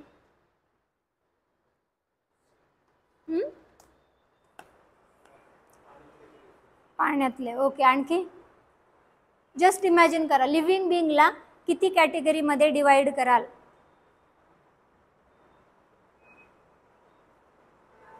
लिव्हिंग बिंग म्हणजे कोण, सजीव, ज्यांना आपण काय म्हणू, बायोटिक. म्हणजे काय, ते जिवंत आहेत, सजीव म्हणजे जिवंत आहेत. जिवंत गोष्टींना किती प्रकारात विभागाल, 5वीच्या पुस्तकात मिळेल, प्लांट्स, ॲनिमल्स, आणि third group is micro organisms. कसं विसरू शकता, हे खूप बेसिक आहे. Plants, animals and micro organism. आणि 3 कॅटेगरीमध्ये सगळ्यात जास्त पटकन पॉप्युलेशन कोणाची वाढेल, मायक्रो ऑर्गॅनिझम्स. हां, मायक्रो ऑर्गॅनिझम्स ना, कारण प्लांट तर एका बियापासून पूर्ण वनस्पती तयार होण्याची प्रक्रिया, आणि जोपर्यंत फ्रूट बियर होत नाही तोपर्यंत नवीन तयार होईल का, नाही. ॲनिमल्समध्ये काय असतो, गेस्टेशन पिरियड. गेस्टेशन पिरियडचा अर्थ काय, कन्सिव्ह करून, जसं आपल्यामध्ये 9 महिने बाळाला पोटात असतं की नाही बाळ, त्याला काय म्हणतात, गेस्टेशन पिरियड. ॲनिमल्समध्ये असणार की नाही. आणि त्याचे मग तो सीझनल असू शकेल का, नेस्टिंग जे करतात अंडे वगैरे त्यांच्या सीझनमध्ये असतात की नाही मोस्ट ऑफ द टाईम, यांच्यामध्ये सीझन बघायला मिळेल का. मग लायन हे पर्टिक्युलर ब्रीडिंग सीझनमध्ये काय करतात, do not have particular breeding season. हे बरोबर आहे का चूक आहे, lion do not have particular breeding season, हे बरोबर आहे की चूक आहे, कॉन्फिडेंटली सांगा. बरोबर आहे. कारण का, तर त्यांची कोणती एक सीझन असते का, नाही, ते कधीही काय करू शकतात, कन्झ्युम करू शकतात. आता दुसरं स्टेटमेंट बघा. Okay, unlike most other big cats चिता डू नॉट रोर. रोरचा अर्थ काय, गर्जना करणं, बरोबर की नाही. चिता डू नॉट रोर, रोरचा अर्थ काय झाला, गर्जना करणं. अनलाईक मोस्ट बिग कॅट्स, आपण आत्ताच मला वाटते इन्स्टाला मी रील टाकलेली ना बिग कॅट अलायन्सबद्दल, यूट्यूबला पण शॉर्ट. 7 काय आहेत बिग कॅटच्या कॅटेगरीज आहेत. मग त्याच्यामध्ये लेपर्ड किंवा आपण आणखी काय बोलू शकतो, चिता, ह्या सगळ्यांचे एकत्र त्यांना काय म्हणतोय, 7 प्रजाती आहेत ज्यांना आपण बिग कॅट म्हणून कन्सिडर करतोय. आणि कॅट आहे ती रोअर करेल की मॅव करेल, तिचं रोरिंग असेल का, गर्जना असेल का. सिंह जसं डरकाळी फोडतो, वाघाची पण रोरिंग बघायला, सॉरी याच्यामध्ये नाही बघायला मिळणार. म्हणजे एक प्रकारे हे रोअर करेल का, यांचं काय असणार आहे, unlike most other big cats cheetahs do not roar, obvious roar करत नाही. ओके, सो का, इथेच त्यांनी उत्तर दिले, बिग कॅट आहेत ना त्या, आणि कॅट्सची जी प्रजाती आहे ती रोअर कसं करेल, त्याच्यामुळे इथं काय येतं, नॉट. हे वाक्य काय आहे, बरोबर आहे का चूक आहे, बरोबर आहे. ओके, तिसरी स्टेटमेंट बघा. Unlike male lions leopard do not proclaim their territory by scent marking. Okay, unlike male lions male leopard do not proclaim their territory by scent marking. याचा अर्थ काय होतो, आता लायन असेल किंवा अदर बिग कॅट्स आहेत त्या काय करत नाही, सेंट टेरिटरी एक वर्ड आले, प्रोक्लेम म्हणजे काय, प्रोक्लेमचा मराठीत अर्थ काय, जाहीर करणं, हक्क दाखवणं, बरोबर की नाही.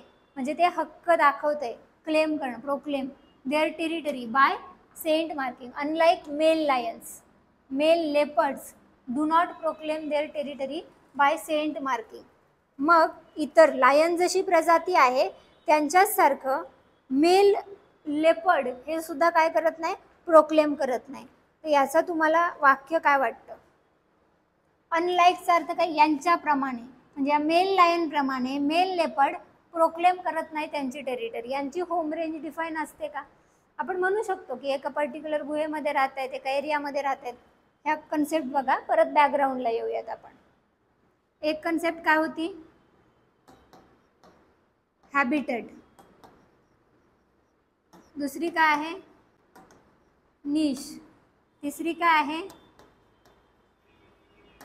Home range. ह्या सलग एका पाठोपाठ आपण कन्सेप्ट बघितलेला, बरोबर.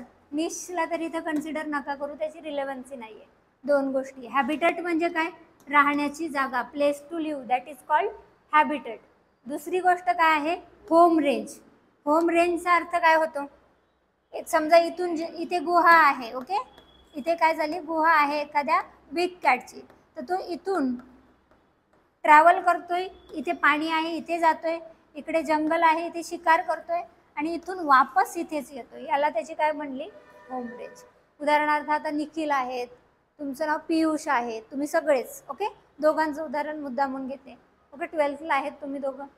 तुम्ही काय केलं, आलात घरून, तुम्हाला पाठवलं सेशनला, तुम्ही आलात, सेशन केलं. इव्हिनिंगला तुम्हाला वाटते भूकच लागली, काहीतरी खाऊन जावं म्हणून खाली गेला, तिकडे फूडची गल्लीच आहे अगदी, आणि इथं मस्त नाश्ता केलात. ओके, मग असं वाटते नाही इथे नाही, कुठेतरी आरके लोकेशन आहे ना तिथे, किंवा कुठेतरी शौकींची पाणीपुरी आहे, किंवा पर्टिक्युलर एखादं स्वीट सेंटर आहे, मला तिथंच जायचं आहे. आता तुमची होम रेंज काय असायला पाहिजे होती, तुम्ही घरातून आलात, क्लासमध्ये आलात, इथून CBSला गेलात, तिथून गाडी पकडलीत, घरी पोचलात, पण तुम्ही कुठं गेलात, दुसरीकडेच. ओके, म्हणजे तो एरिया कव्हर केला सगळा, मग आता तुमची होम रेंज बदलली. याचा अर्थ तुम्ही इथे येत आहेत म्हणजे कुठे, क्लासमध्ये. ओके, आणि क्लासमधून तुमचं डेस्टिनेशन काय असलं पाहिजे, घर. मग इथे तुम्ही एखाद्या पाणीपुरी सेंटरला थांबताय, इथे तुम्ही कॉलेज करताय, इथे तुम्ही जाताय इकडे, इथून पुन्हा इकडे, इथून पुन्हा घरी, किंवा घरातून निघून इथे आलात कॉलेजला, कॉलेजमधून नाश्ता स्नॅक्स केलात, आणि पुन्हा क्लासला आलात, आणि पुन्हा वापस कुठे जाणार आहात तुम्ही, हा सरळ रूट पकडून घरी. ही तुमची काय झाली, होम रेंज. ओके, ही तुमची काय झाली, होम रेंज, याला म्हणतात होम रेंज. आता इथे काय म्हटलेलं आहे, अनलाईक मेल लायन्स, म्हणजे यांच्या सारखं नाही, male lions do not proclaim their territory by scent marking. Marking define करून ते त्यांची टेरिटरी घोषित करतात का? नाही. असं हे तिसरं वाक्य आहे. तर 3 वाक्यांपैकी तुम्हाला राईट वाक्य कोणतं वाटलं?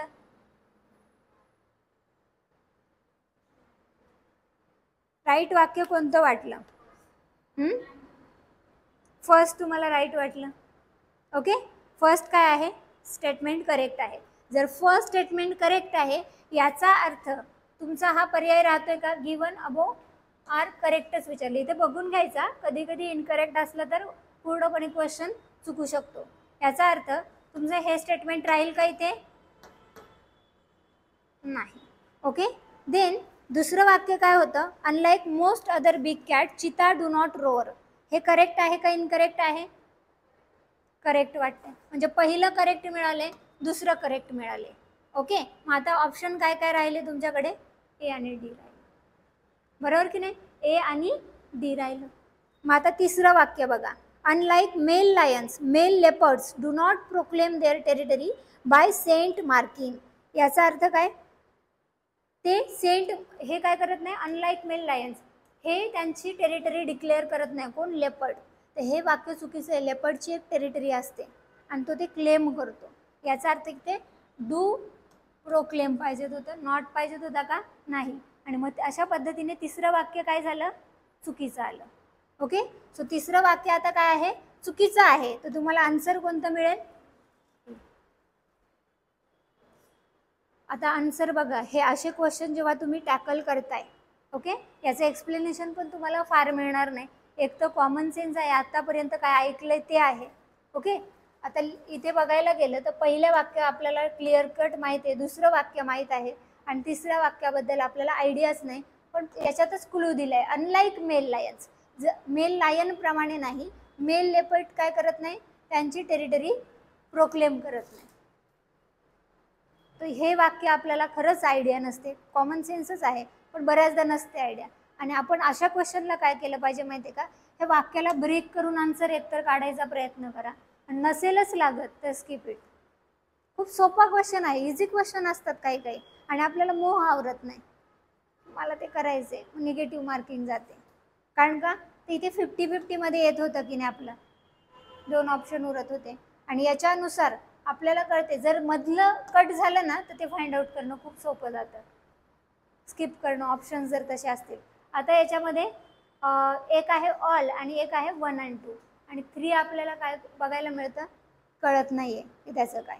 अशा वेळेस एकतर तुमचा स्वतःचा गेस, तुमचे इंट्युशन बघा काय आहेत, यांच्यापैकी काय वाचलंय का ते बघा आणि त्याच्यानुसार आन्सर करा.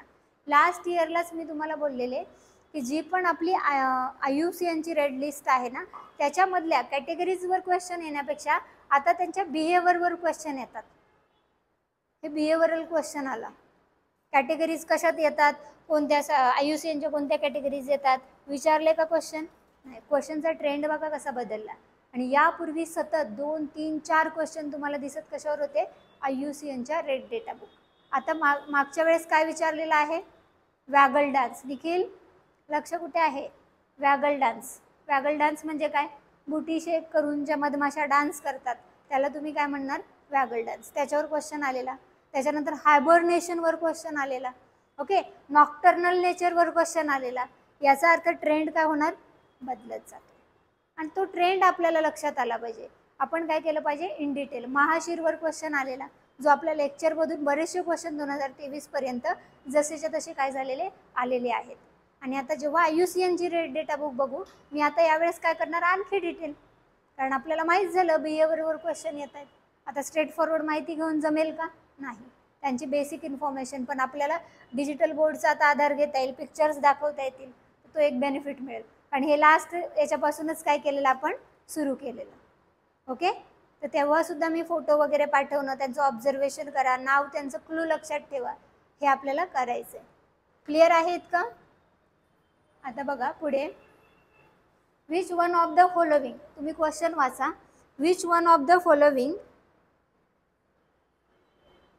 is the correct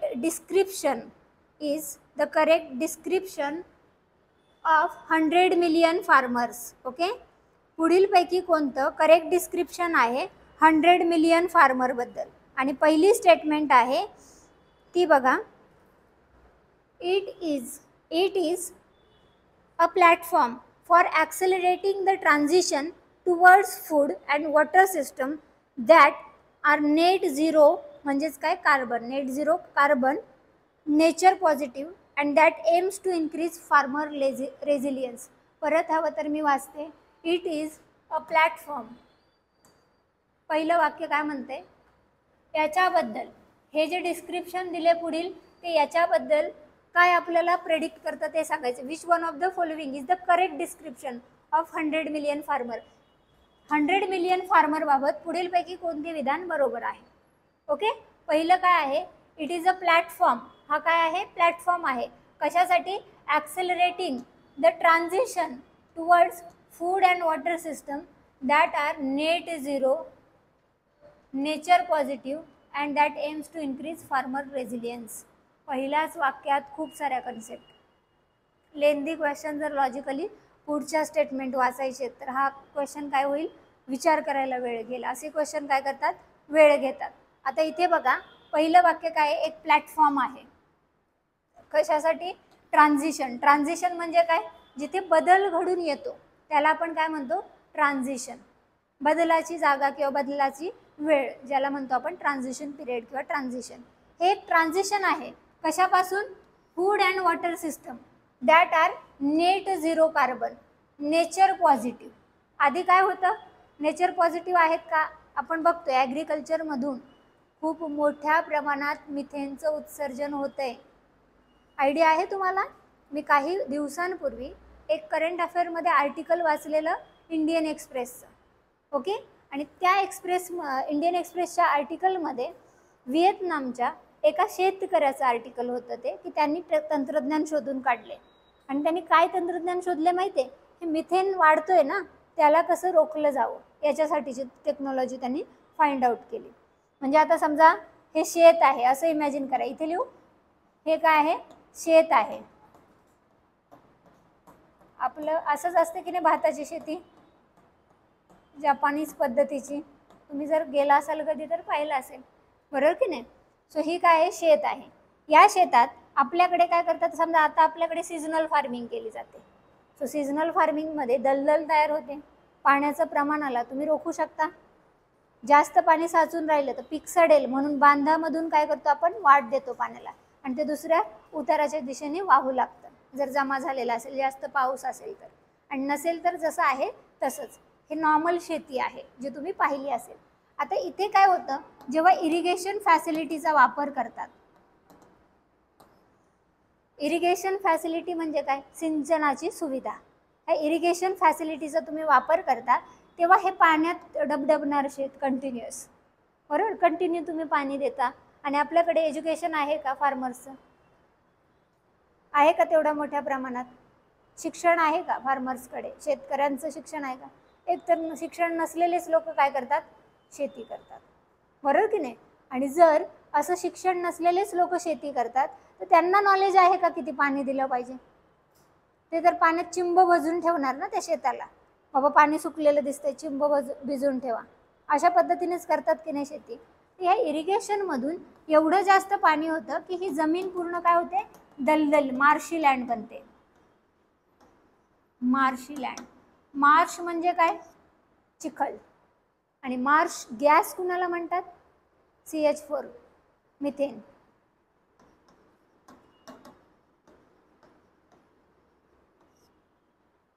बरोबर की नाही. हां, यस, कधीपासूनच आहेत. डिप्लोमा आहे, डिग्री आहे, पण सगळे लोक सुशिक्षित व्हायला 52% पॉप्युलेशन आहे. आणि मोस्ट तेवढे ॲग्रिकल्चरमध्ये येणार का? तेवढी कॅपॅसिटी असते का त्या फॅमिलीची एज्युकेशन घेण्याची? नाही. तेवढं प्रमाण अजून वाढायला काय होईल, वेळ लागेल. पण छोट्या छोट्या योजना ज्या मदत करतात, सॉईल हेल्थ कार्डसारख्या, बरोबर की नाही, अशा काही योजना काय करतात, सॉईलची न्यूट्रिशन लेवल हे ओळखून घ्यायला मदत करतात. जेणेकरून एखादा शेतकरी खूप जास्त शिक्षित नाही आहे, पण तो काय करू शकतो, सॅम्पल नेऊन लॅबमध्ये चेक करेल कोणत्या न्यूट्रिशनची गरज आहे आणि तेच खत देईल. हे काय आहे, काही याच्यामध्ये शक्य आहे. काही रिजनमध्ये चालू आहे की नाही, शेतकरी न्यूज ऐकतात आणि त्या न्यूजमध्ये काय असतं की आज मौसम कोणत्या प्रकारचा आहे, आज का मौसम कैसा आहे, तिथून सुरुवात होते की नाही आणि शेतकऱ्याला माहिती मिळते की नाही, मग ती एक माहिती मिळते. पण पूर्ण BSc ॲग्रिकल्चर किंवा एखादा डिप्लोमा करणं आणि ते शेतकरी असणं याचा अर्थ शेतीचं कमर्शियलायझेशन आलं आणि ते व्हायला इंडियामध्ये अजून खूप वेळ लागणार आहे. कारण एक तर आपल्याकडे विभक्त कुटुंब पद्धतीमुळे शेती तुकड्यात विभागली आहे. शेती एकसंध आहे का, मोठे शेत आहेत का, नाही. आणि याला वेळ लागणार की नाही, सगळं काय बदलायला वेळ लागणार की नाही. मग सध्या आपण ह्या लोकल पॉईंटवर वापस येऊयात. ओके, आता इथे बघा इरिगेशन आहे, शेती आहे. या शेतीमध्ये काय केलं, भात शेती आहे समजा, दलदल तयार झाली म्हणजे मार्शी लँड झाली, ती दलदल झाली, चिखल झालं. चिखलामध्ये काय असतो, मिथेन गॅस, मिथेनचं उत्सर्जन झालं की नाही. सोबतच इथे कार्बन डायऑक्साईडचं पण उत्सर्जन होणार. प्लांट्स आहेत ते काय करणार, ऑक्सिजन ॲब्झॉर्ब करणार आणि कार्बन डायऑक्साईड बाहेर टाकणार.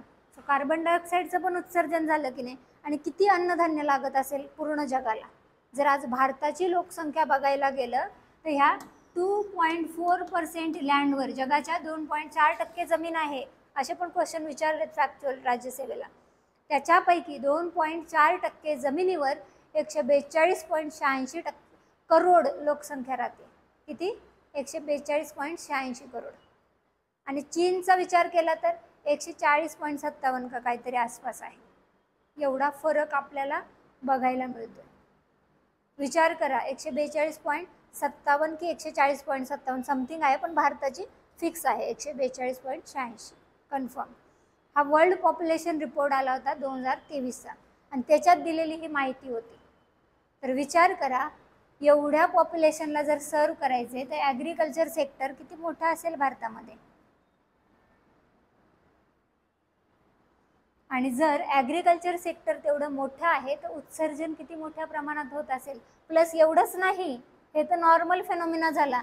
याला टिकवण्यासाठी आपण काय करणार, insecticides, I for insecticides, P for pesticides आणि H फॉर हर्बिसाइड्स.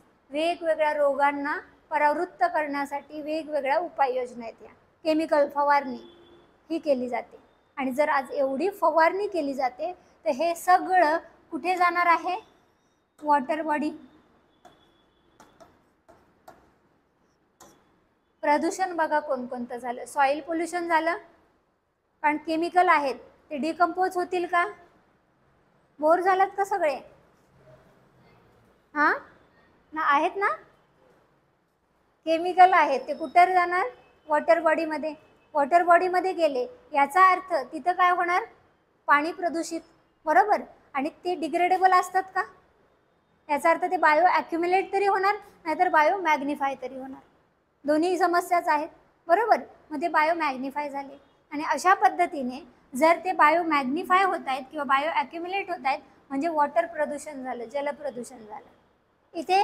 इथे फवारले गेलेत, यांच्यावर राहत आहेत, याचा अर्थ सॉईल काय झाली, पोल्युटेड झाली. म्हणजेच काय, जमीन, मृदा प्रदूषण झालं, बरोबर. आणि त्याचबरोबर याच्यातून जेव्हा हे स्प्रिंकल केले जातात एरोसोल पार्टिकल पण क्रिएट होतात. सो एअरमध्ये पण काय झालं, पोल्युशन झालं. कार्बनचं उत्सर्जन, मिथेनचं उत्सर्जन म्हणजेच काय झालं, सेकंडरी पोल्युटंट पण तयार झाले. ते पुढं काय असतात प्रायमरी आणि सेकंडरी तेही मी शिकवेल. प्रायमरी पोल्युटंटचा अर्थ काय होतो की ते डायरेक्ट आहेत निसर्गात, आणि सेकंडरी पोल्युटंट म्हणजे काय, जे कुणापासून तरी तयार झाले, जसे ग्राउंड लेवलला ओझोन तयार होतोय. ओके, सो हे पोल्युटंट्स पण तयार झाले. म्हणजे इथे तुम्हाला काय बघायला मिळाल्या, एअर, वॉटर, सॉईल, ऑल टाईपचे पोल्युशन, बरोबर. आता back to the first point, आपला पहिला पॉईंटवर पुन्हा वापस येऊ. ह्यांनी काय म्हटलंय, हे एक प्लॅटफॉर्म आहे जिथे काय बघायला मिळतं, ट्रान्झिशन. कशामध्ये, फूड अँड वॉटर सिस्टम, जे काय होत आहेत, नेट झिरो एमिशन करतायत. म्हणजेच ते काय झालं, नेचर पॉझिटिव्ह, म्हणजेच इन्क्रीज फार्मर रेझिलियन्स. वाढवलं की नाही, त्यांनी क्षमता वाढवली, बरोबर की नाही. आणि फार्मरकडून जे पोल्युशन होणार होतं ते काय केलं, शमन केलं. रेझिलियन्स म्हणजे काय, शमन करणं. कशाचं शमन केलं, एवढ्या प्रदूषणांचं.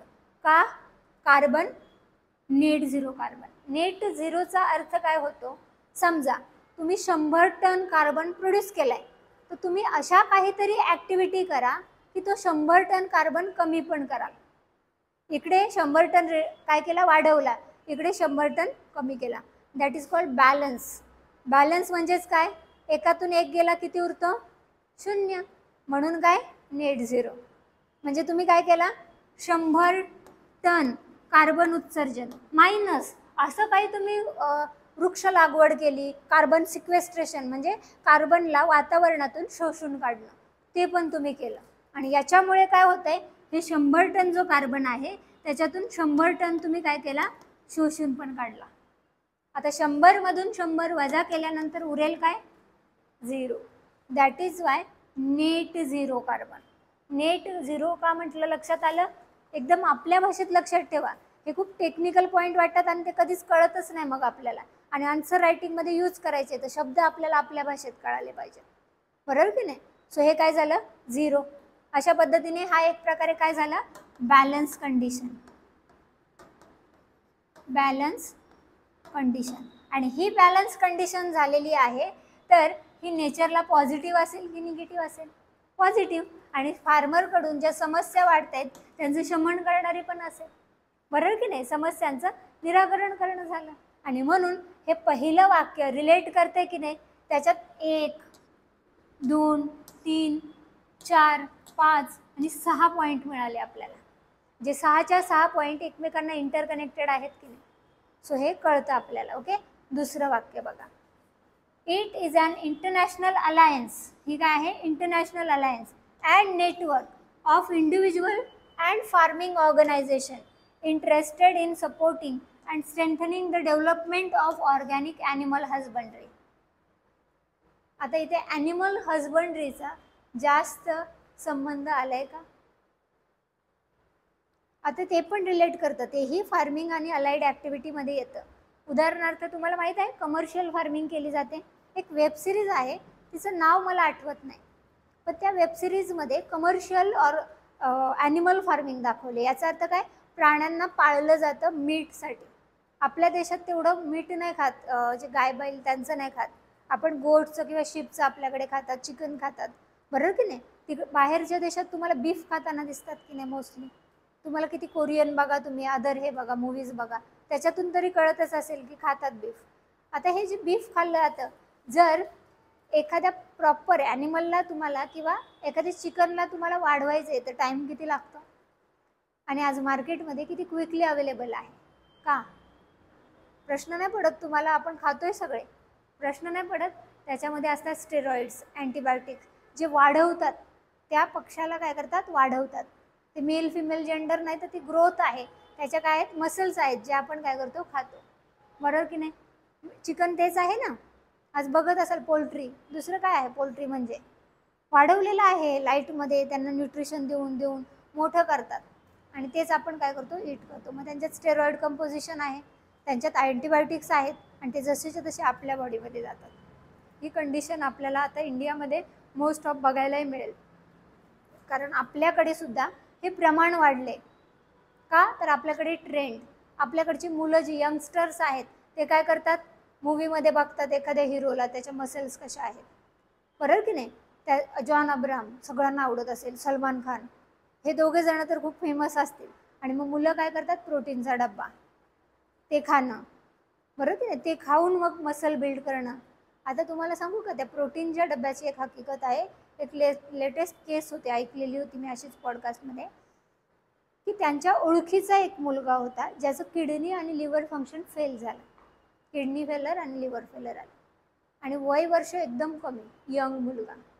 आता हे का झालं, जेव्हा रिसर्च चालू केला की त्याचं डाएट काय आहे, त्याचं डेली रुटीन काय आहे, तेव्हा कळालं की त्याच्या याच्यामध्ये जो प्रोटीन खात होता त्या प्रोटीनची ती रिॲक्शन आहे.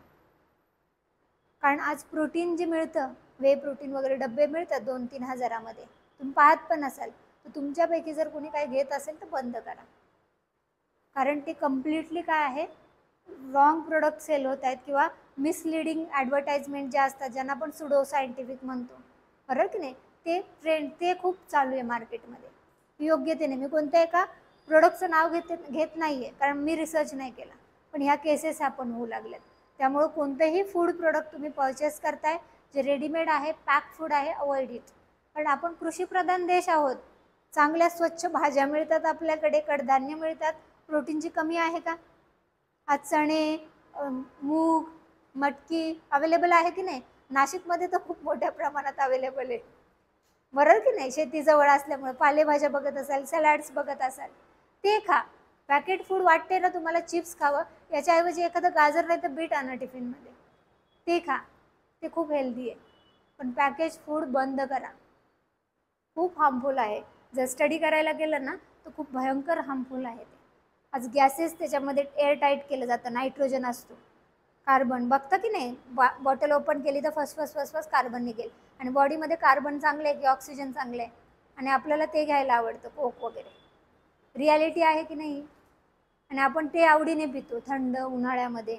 याच्याऐवजी तुम्ही निंबू पाणी प्या, तुमची बॉडी डिटॉक्स होईल, चांगलं पूर्ण जे काही टॉक्झिन्स असतील, म्हणजे काही दूषित घटक असतील ते निघून जातील, ते चांगलं आहे की नाही? हळद टाका पाण्यामध्ये, ती प्या, ती अँटीबायोटिक वर्क करते, बॉडी क्लीन्स राहील, तुमचं जे लिव्हर आहे ते चांगलं फंक्शन करेल.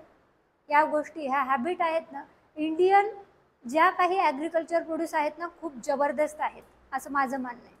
आणि डाएट जो आहे ना आपला, तो पूर्ण आपल्या हेल्थवर, म्हणजे हेल्थ कशी असेल हे डाएटवर डिपेंड आहे. तुम्ही तुमचा डाएट इम्प्रूव्ह करा, तुम्हाला एकही मेडिसिन घ्यायची गरज नाही लागणार, एकही टॅबलेट घ्यायची गरज नाही लागणार. लिटरली हा माझा स्वतःचा एक्सपिरियन्स आहे. मी खूप डिझिजेसला काय केलेलं आहे, बीट केलेलं आहे केवळ डाएटच्या याच्यातून, माध्यमातून. खूप साऱ्या गोष्टी, खूप उपाय आहेत ते डाएटमध्ये. तर इथे आपण पुन्हा येऊयात शेतीवर. ही इंटरनॅशनल अलायन्स आहे, आणि कुठे होतो? Organic animal husbandry. आता विचार करा, ऑर्गॅनिक ॲनिमल हजबंड्री डेव्हलप करायचे, याचा अर्थ तुम्हाला जे ॲनिमल्स आहेत जेवढं नॅचरल वेळ लागेल तेवढं ग्रो करायचे. आणि ही ऑर्गॅनिक आता ॲनिमल हजबंड्री बघायला मिळत नाही, आणि ही एक इंटरनॅशनल अलायन्स आहे असं म्हणणं आहे. आता तिसरं वाक्य बघा, हा एक डिजिटल प्लॅटफॉर्म आहे जिथे इंटिग्रेटेड केलेला आहे, ज्याला service providers and built on blockchain that lets buyers and sellers and third parties trade fertilisers quickly and securely. तर शक्यच नाही आहे. टेक्नॉलॉजीचा संबंध आहे का याच्यामध्ये? इथे काय म्हटले? 100 मिलियन फार्मर्स, याचा अर्थ ते एकत्र आले आहेत. तो एक काय असणार आहे? प्लॅटफॉर्म. याचा संबंध इथे येईल का? जर तुम्ही ट्रेड करताय कसला? फर्टिलायझरचा, तर तुम्ही ऑर्गॅनिकमध्ये इन्क्लूड होतात का? नाही, नेट झिरोशी संबंधित नाही. आणि हे पॉझिटिव्ह असेल का वाक्य त्याच्याबद्दल? नाही.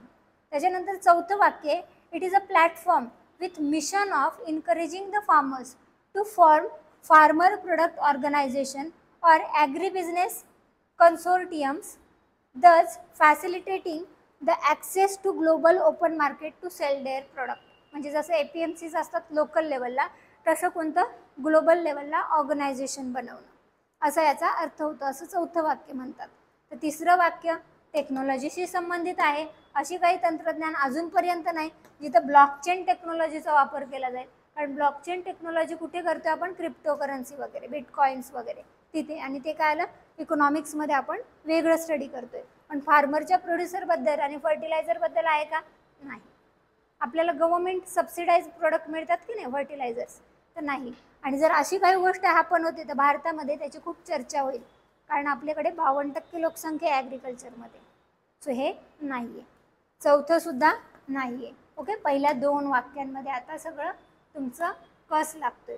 आता तुम्हाला बघायला मिळेल की इथे फक्त ऑर्गॅनिक ॲनिमल हजबंड्री आहे, आणि इथे काय दिसतं तुम्हाला? फूड अँड वॉटर सिस्टमबद्दल बोललेलं आहे. ओके, हां, फर्स्ट स्टेटमेंटच काय आहे? रिलेट करतं. इथे सेकंड स्टेटमेंट, ही काही ऑर्गनायझेशन आहे का? नाही. तर हे काय आहे? प्लॅटफॉर्म. ओके, सो तो एक असा प्लॅटफॉर्म आहे जिथे शेतकरी काय करतील? नेट झिरो एमिशन घडवून आणतील आणि त्यांचा बेनिफिट घेतील. आणि 100 मिलियन फार्मर्स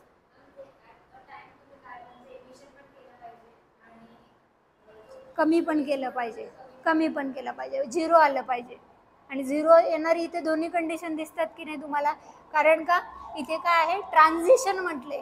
याचा अर्थ आधी काय होतं? इनऑर्गॅनिक, आता त्याला काय करतोय? ऑर्गॅनिक. सो बॅलन्स कंडिशन इथे बघायला मिळेल. आता बघा, हे जे 100 मिलियन फार्मर प्लॅटफॉर्म आहे तो आपल्याला इनिशिएट केलेला आहे वर्ल्ड इकॉनॉमिक फोरमने. ओके, आणि ज्याच्यामध्ये प्रायव्हेट आणि पब्लिक लीडर्स जे आहेत ते food and farmers central pillar असणार आहेत. कोण? प्रायव्हेट आणि पब्लिक, म्हणजे जे फार्मर्स आहेत. आणि याच्यामध्ये क्लायमेट आणि नेचरचा अजेंडा घेऊन 2030 पर्यंत नेचर फ्रेंडली ॲग्रिकल्चर करायचं ठरवले. कशामध्ये? 100 मिलियन फार्मर्स. पण आपण कॉमन सेन्सच्या बेसवर असाही क्वेश्चन काय करू शकतो? सॉल्व करू शकतो. ओके. पुढचा क्वेश्चन आहे कन्सिडर द फॉलोविंग.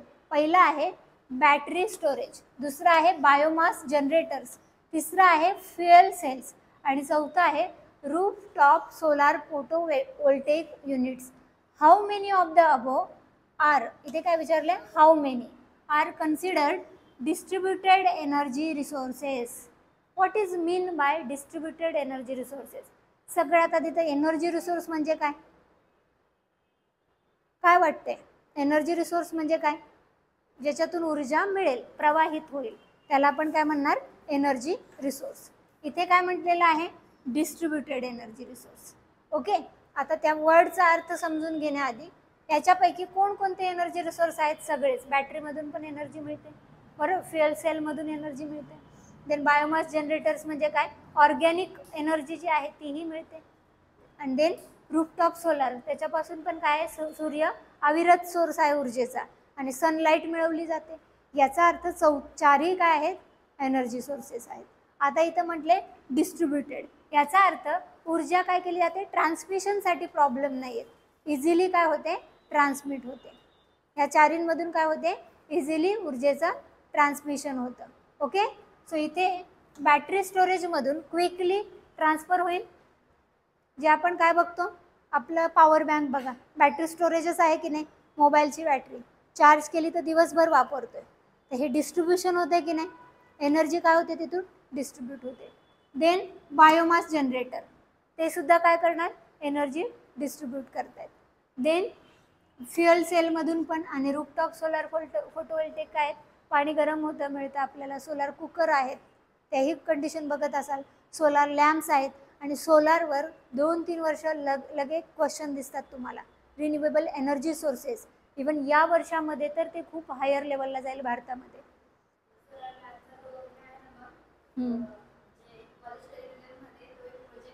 अरे वा, तुम्हाला का केलेलं होतं? बरोबर, एनर्जी डिस्ट्रीब्यूट करतात. बरोबर, डिस्ट्रीब्युटेड एनर्जी सोर्स आहेत. आता बघा, सोलार ममाज ही कन्सेप्ट राजस्थानमध्ये होती. राजस्थानमध्ये असणाऱ्या ज्यांचं एज्युकेशन पण नाही ना, अशा महिलांनी त्यांनी शिकवलं. कुणाला? दुसऱ्या देशातल्या महिलांना. जसं आफ्रिकन नेशन आहेत जिथे खर्च केला जाऊ शकतो का? लिस्ट डेव्हलप, म्हणजे डेव्हलपिंगमध्येच येतात, पण लिस्ट डेव्हलप म्हणू की नाही आपण त्यांना? ज्यांच्याकडे पैसा आहे का? नाही. मग ते एनर्जी सोर्सवर पैसा खर्च करतील का? नाही करणार. मग ते काय करतात? सनलाईटचा वापर करून आपण त्यांना काय केलं? शिकवलं. आपल्याकडच्या महिलांनी राजस्थानमधल्या की कशा पद्धतीने सौर ऊर्जेचा वापर करून काही लॅम्प तयार केले जातील, जेणेकरून ते रात्री युटिलाइज कराल. ग्रामपंचायतीला सुद्धा लाईट, विजेची वगैरे काय दिलेली आहे? जबाबदारी. आणि त्याच्यामध्ये तुम्ही बघत असाल की नाही की लाईट प्रोव्हाइड करतं कशा थ्रू? Solar lamps. संध्याकाळ झाली, अंधार झालं, आपोआप चालू राहतात. दिवस झाला, बंद. ऑटो फंक्शन चालतं की नाही?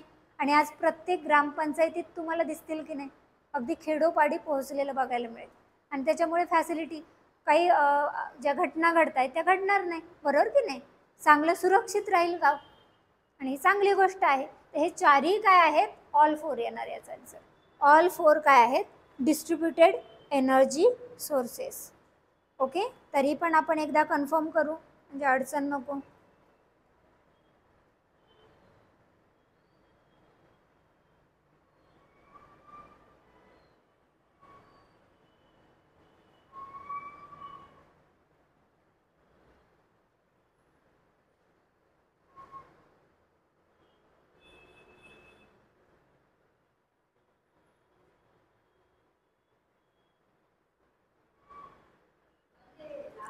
ऑल फोर आहेत.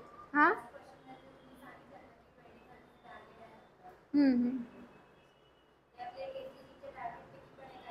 हो, एनर्जी रहस्य टाळणं, बरोबर.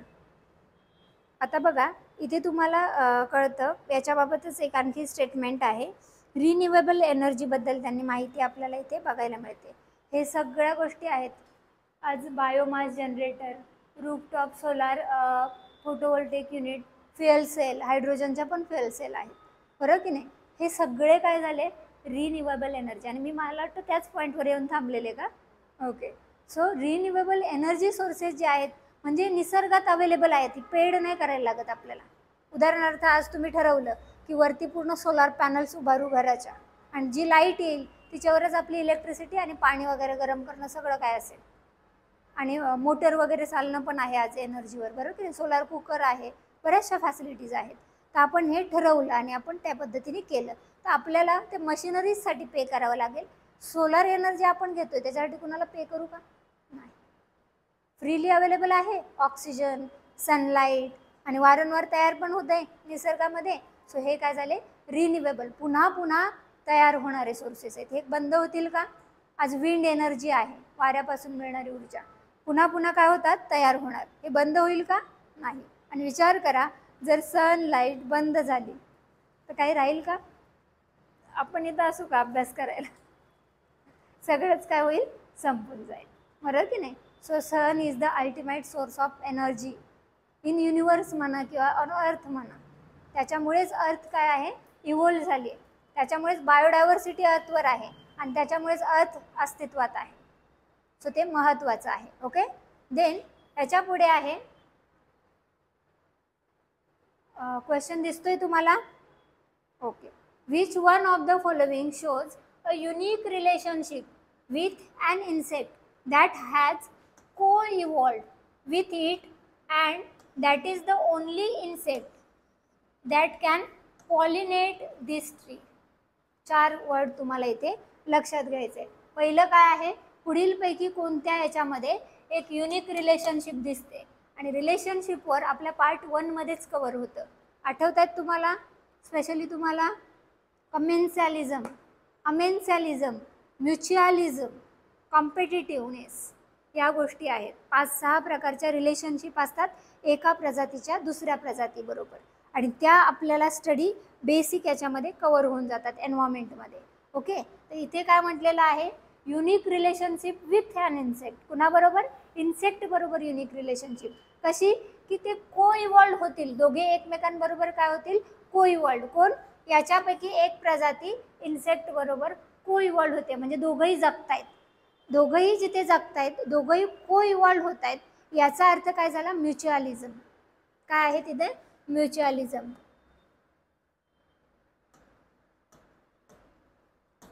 म्युच्युअलिझमचा अर्थ काय, दोन्ही प्रजाती एकमेकांबरोबर काय होत आहेत, चांगल्या पद्धतीने जगतायत.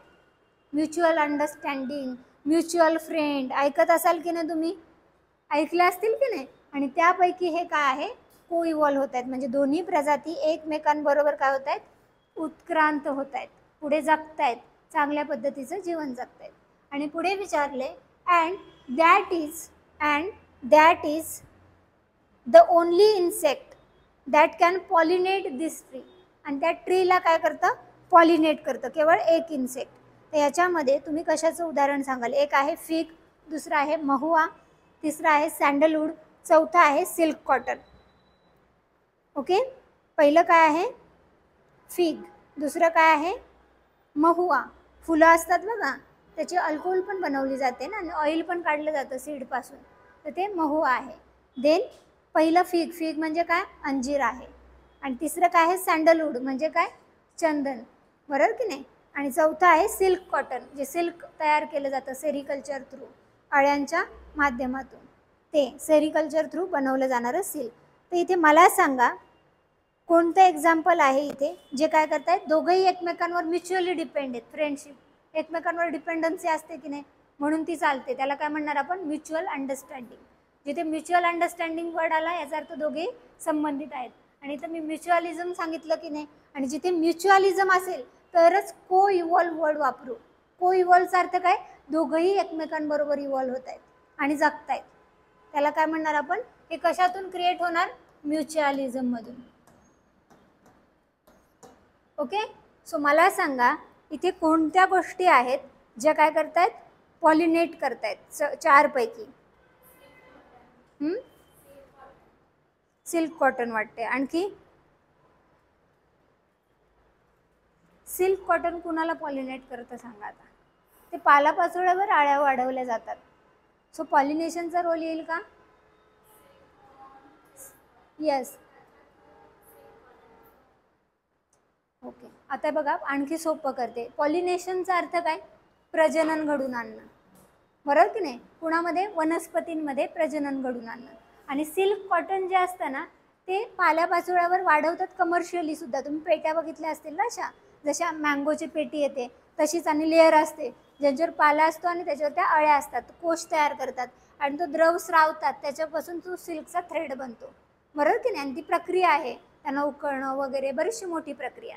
मग आता ते कुणाला पॉलिनेट करतात का? आपल्याला वाटतं, कन्फ्यूज करण्यासाठी दिले. करतात का? नाही. तुम्हाला हे का वाटलं असावं? कारण कोईवॉल या शब्दावरून वाटलं असेल. पण ते पॉलिनेट करतात का? नाही. दुसरं आहे महुआ. महुआ पॉलिनेशनमध्ये नाही. सँडलवूडचा पॉलिनेशनमध्ये संबंध नाही. फिग आहे, अंजीर, ज्याच्यामध्ये जे वास्प असतात ना, अगेन वास्प शब्द आला होता, आठवतात? वास्प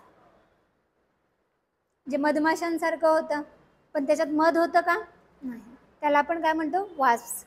ते वास्प वर्ड आलं होता, ते पुन्हा फिगमध्ये जे वास्प असतात ते पण ग्रो करतात. तुम्ही अंजीर खोलून बघा, दिसतात की नाही? आणि अंजिराच्या झाडावर पण दिसतात की नाही ते वास्प. त्यांना आपण काय म्हणतो? लाल मुंगळे वगैरे भाषेमध्ये, किंवा काय अशा माशा ते असतात. ते काय करतात? पॉलिनेशन घडून आणतात. ते काय करतात? पॉलिनेशनचं काम करतात. सो अशा पद्धतीने इथे काय बघायला मिळतं तुम्हाला? ओके, अशा पद्धतीने काय आहे? पॉलिनेशन घडून आणणारं काय आहे? फिग आहे.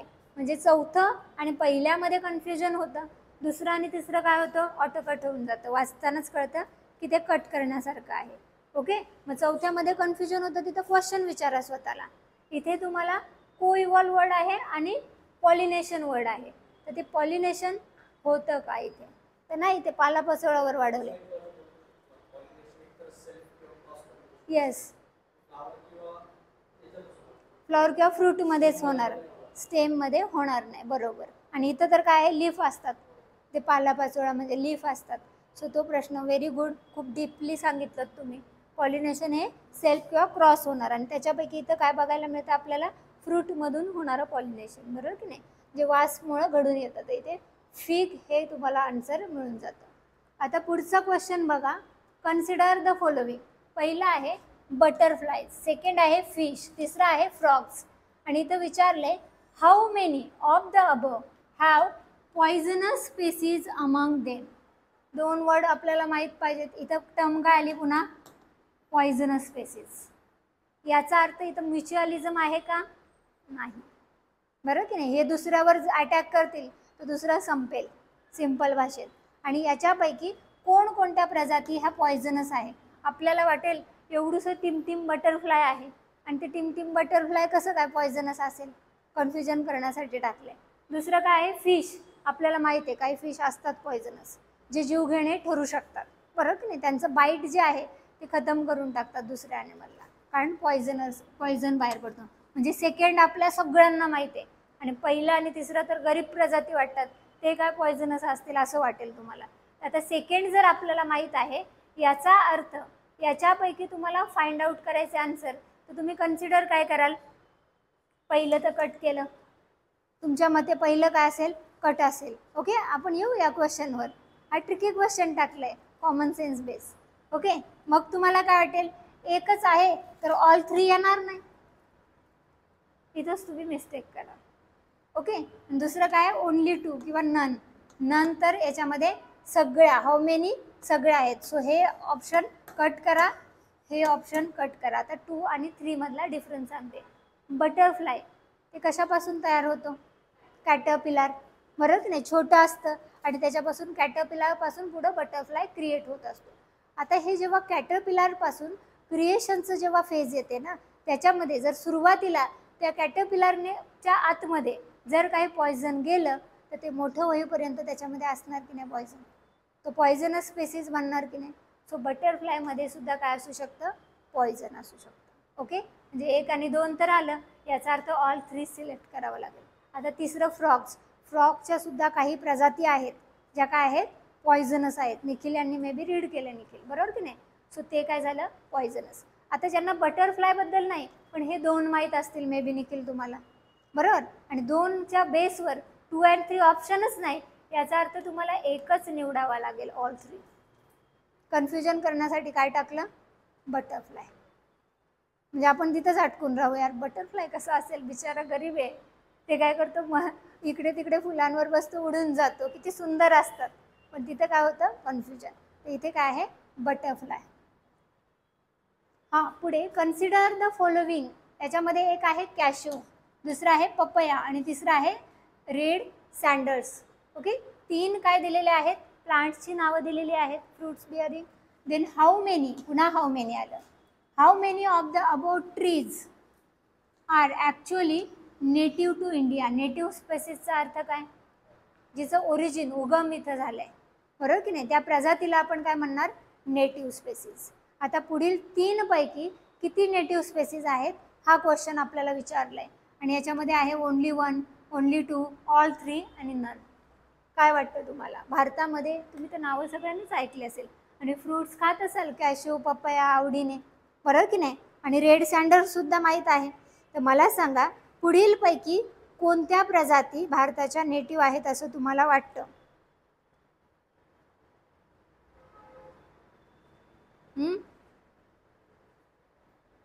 प्रयत्न करा आन्सर देण्याचा.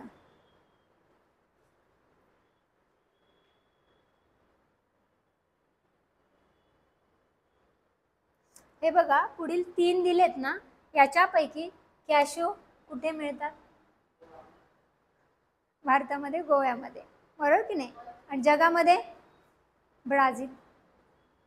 ओके, देन दुसरं काय आहे, पपया, अमेरिका, तिथून तुम्हाला पपयाचं ओरिजिन, नेटिव्ह तिथलं आहे.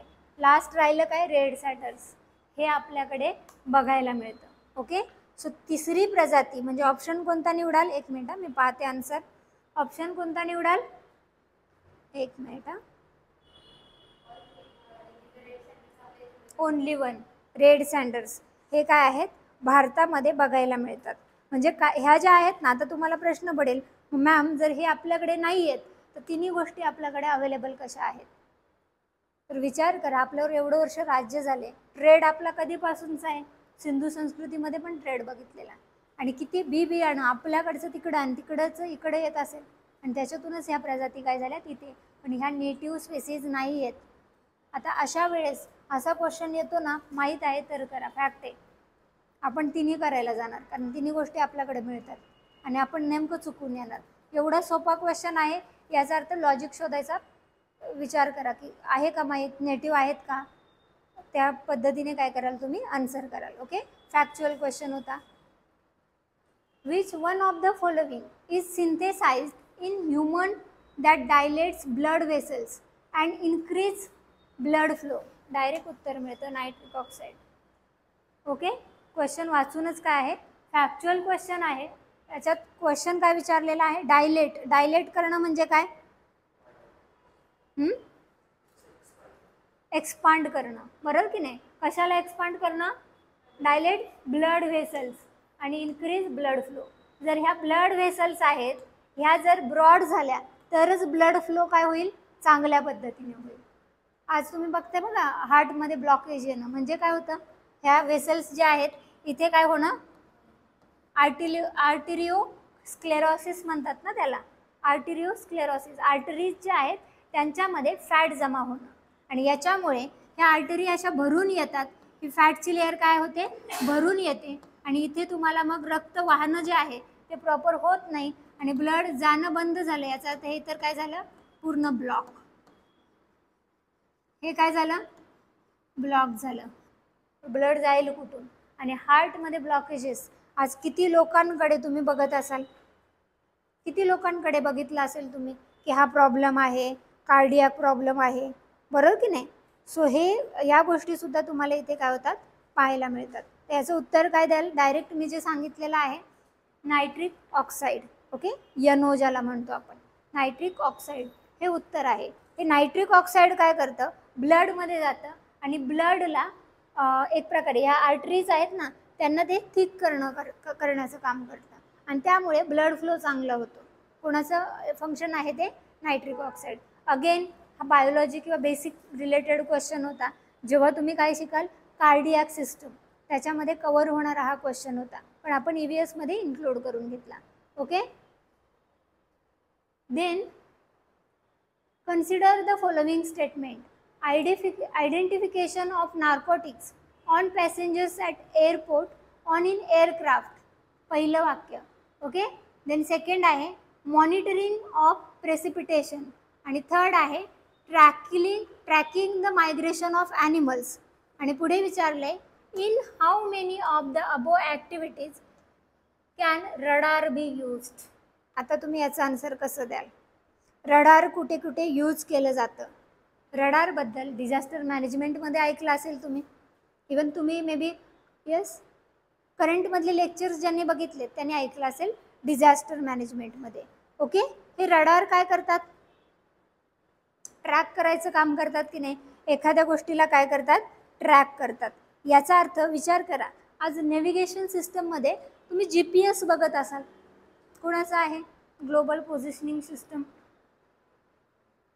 बोला कॉन्फिडेंटली. अमेरिका. आपलं कोणतं आहे? आपण पण लोकल पोझिशनिंग सिस्टम केलेली आहे, नाविक. बरोबर की नाही? टेक्नॉलॉजी. बरोबर की नाही? नाविक आहे आपल्याकडे, पण आपले ते जवळच्याच रेंजमधल्या इव्हेंटची माहिती किंवा रिजनची माहिती देतं. पण GPS ऑल ओव्हर पूर्ण ग्लोब डायरेक्ट. आज अमेरिकेच्याकडे किती डेटा असेल जस्ट इमॅजिन करा. त्यांच्या रडारवर सगळे काय असतील की नाही, ट्रॅक करू शकतात की नाही, कुणाच्या ॲक्टिव्हिटीज काय आहेत काय नाही आहेत. त्याच्यामुळे ते काय आहे? Global leader, technologically advance. त्याच्यानंतर इकॉनॉमीमध्ये सगळ्यात जास्त वर्चस्व कोणाचं आहे? डॉलरचं. त्याच्यामुळे तिथं पण पुढे. सो अमेरिका काय आहे? ऑलवेज आपल्याला पुढे बघायला मिळतं. आणि इथे तुम्हाला हा science and tech related question आहे, पण हा EVSला पण टच होतो, हा इकॉनॉमीला थोडासा टच होतो. बरोबर की नाही? त्यामुळे मी इथं कंटिन्यू केले. तर याच्यामध्ये तुमचं ऑप्शन्स आहेत in how many of the above activities. अशा किती ॲक्टिव्हिटीज आहेत ज्याच्यामध्ये रडार यूज केला जाईल? तर पहिलं काय आहे? Identification of narcotics on passengers. Okay.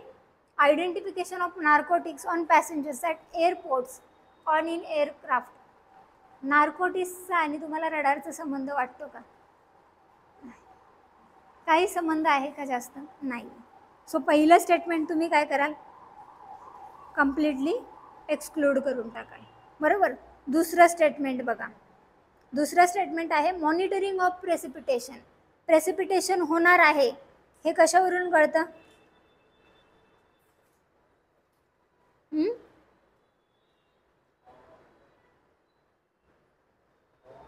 हवामान खातं.